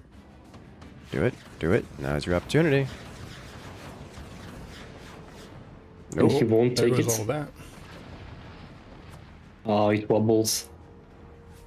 And the sniper's gonna get it. Unless the sandbag. Nope. Yeah, that's there it. goes Krieger's. Yeah, that should be checkmate. Krieger obviously still has a solid economy and a thick defensive base, but with no ability to reply, they can't fire back. So at this point, we're just gonna see Upgrade Sante shut down the defenses, which they're doing, and they're just gonna convert Yes. everything into firepower and remove Krieger from the Let's round. call this a checkmate in 3. Yes. We're just seeing them play out. They're just playing out the moves that end the game now.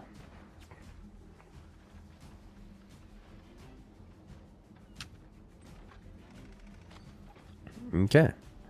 The question is, how long does it take them to actually end the game?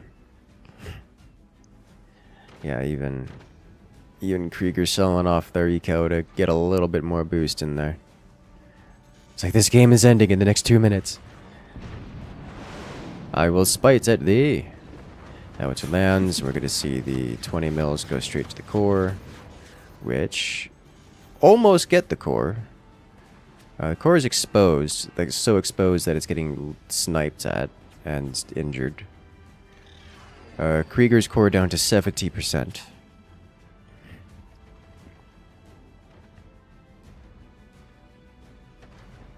I think another volley like that should end the game here.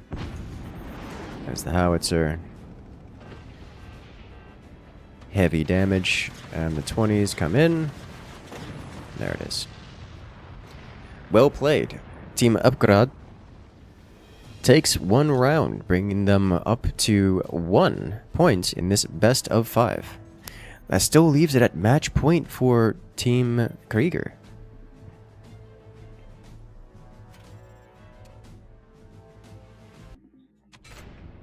Very well done.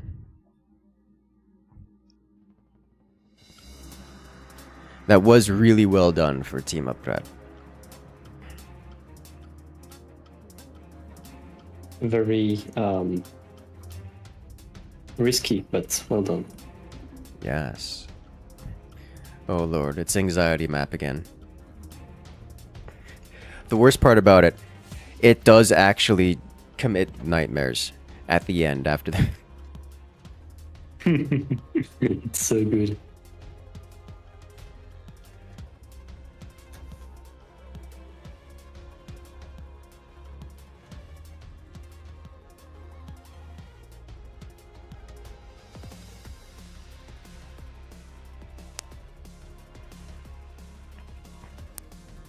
Oh Lord.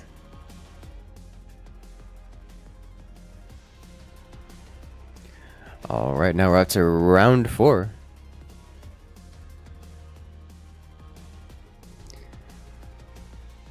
Getting the commander selected.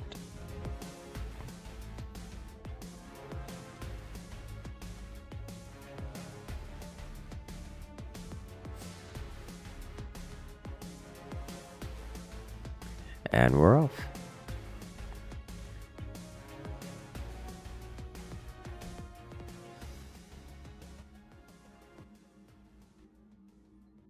Ladies and gentlemen, welcome to round 4 in this best of 5. Here we have on the left-hand side, it's Cactus Krieger, playing as the Warthog Commander once again. Commander known for heavy weapons firepower. Playing against their opponents, it's XXIX, playing as the Moonshine Commander. Commander they've seemed to favor. Haven't quite gotten a win with it yet, but they like the commander. Why? Why do you slants? This is funny. It is. Not even a 4-long. You could have made it non-slanted with a 4-long. It's fine. It doesn't really matter. It's just funny looking.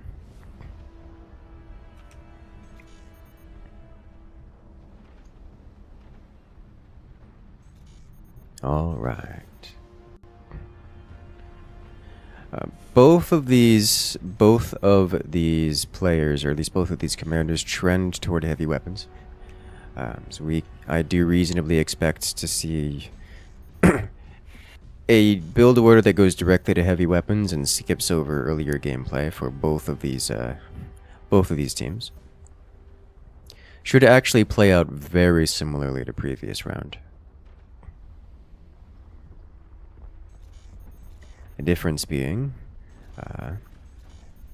well, I was going to say the difference being that Upgrade has less of a hurdle to pass, but that's not really true, because if Cactus wins this one, they win the finals entirely, as it is still match point.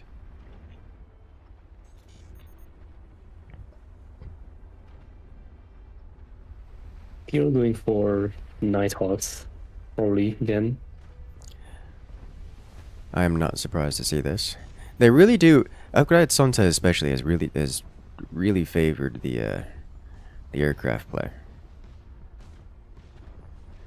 Krieger is mostly moonshot style, which has worked well for them so far.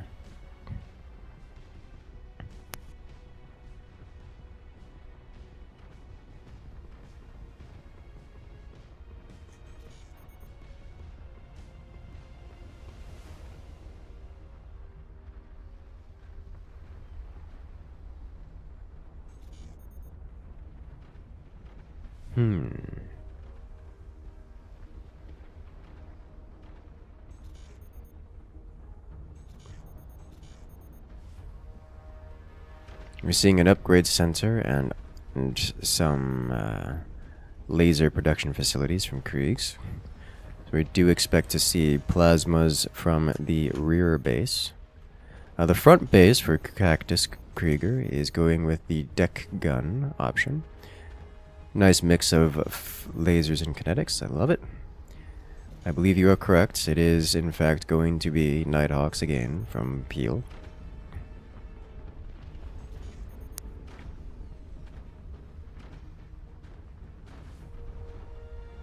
And some more 20s. Yes, more 20s. More cannons. More DACA. Yes. There's so far nothing terribly surprising is going on here, and as expected, both teams are choosing a strategy that goes directly to heavy weapons, and skips over early game harassment. You know, there is one thing I must say about high seas maps that's strangely missing. I say strangely, but the token EMP. And I guess the nature of the bases makes it such that the EMP can't hit the core, or really any of the tech. So we don't see it much at all.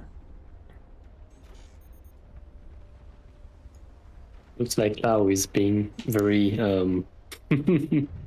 Concerned. yeah. He's like, you're not gonna Nighthawk me again. Which, to be fair, the Nighthawk's coming in like 20 seconds. Oops. Did he shoot his own? Yep. He did? It's awkward. Yep. Shot himself in the Unfortunate. face. I hate it when I do that. Yeah. We do see several Self- shotguns added in for Cactus, so they know the aircraft are coming. Speaking of which, Oh, high high angle, lob. Oh. high aspect shot doesn't make it. Shotguns exist.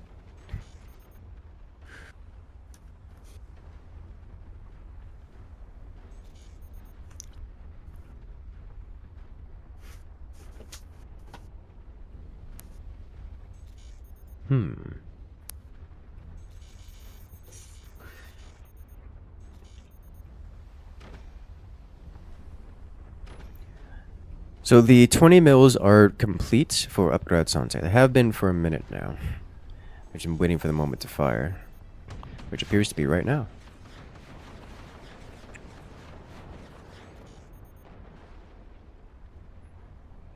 I think they're just trying to charge the commander ability. Those 20s were never going to deal damage. They don't have any meaningful targets. Correct. And it doesn't look like they will have any in the foreseeable future. Yes. Cloud, dangerously close to blasting his face off again. Okay, there he goes. He fixes it.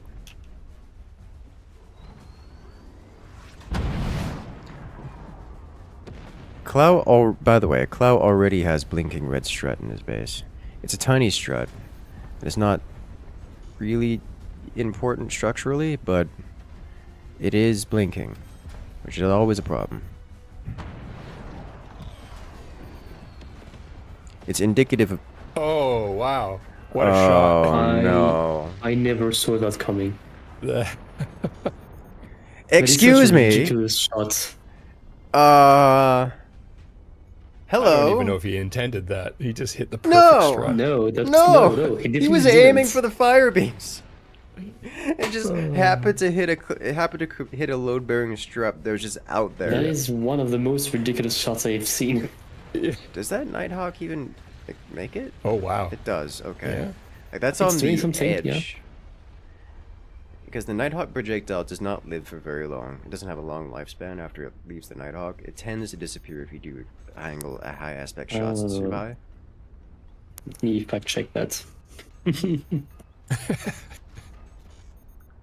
Please do. Do I have the? No, I don't think I have the As I remember that lifespan of the projectiles. I remember that being a problem because I was, playing around with high aspect shots because me, I'm like, oh, let me just drop this more bit, and it just kept expiring on me every time. Like, no. Yeah, I don't have the lifespans because they usually are always 60 seconds, but I think I do have that data somewhere else. Okay. If something happens, just scream. Can do. So, the Nighthawk exists and is therefore dangerous. I'm sorry, that energy shield just straight up didn't react at all to the deck gun going directly to its face. And it just ate the shot. Which is not ideal. Not how you usually want that to go. There's the EMP.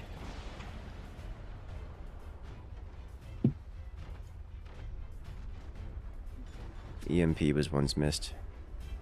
Max age 5 seconds. That's not a lot. Yeah. Using a battery to defend your the moment when you use battery as his armor. and it works. So this is a situation where Upgrade Sante is not quite checkmated, but I don't see a way for them to win at this point without a fair few important steps happening along the way, steps which they do not currently have an easy path to complete. Man, Ghost Eagle's base is still burning.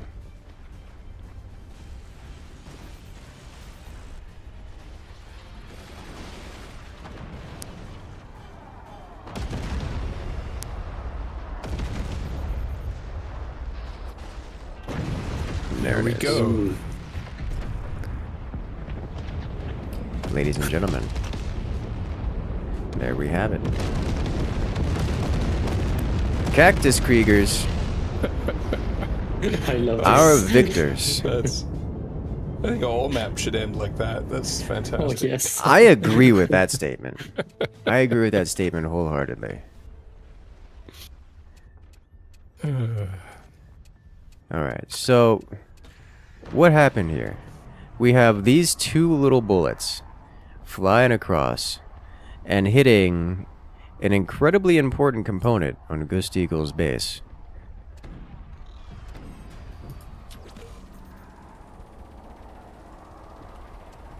Yeah, it just. Oh, that's just amazing. Look at that. Just snakes underneath. Breaks a strut that causes the entire thing to come crumbling down. Like that's... It's so dirty. It's so disgusting. It makes me happy. Yeah. So there's your dirty shot of the match. Ladies and gentlemen, there we have it. Our victors taking first place. It's Cactus Krieger. You'll love to see it. With the runner-up, Upgrade Sante taking second place. Yeah, awesome. And looks like we have Cannon winner taking bronze. That is beautiful, wonderful, and I love every moment of it. Ladies and gentlemen, thank you. I want to say shout out to Nose and for 42 for putting everything together. Once again, shout out to Salzberg for broadcasting in the German language. And hosting. And hosting, yes, also hosting, very important.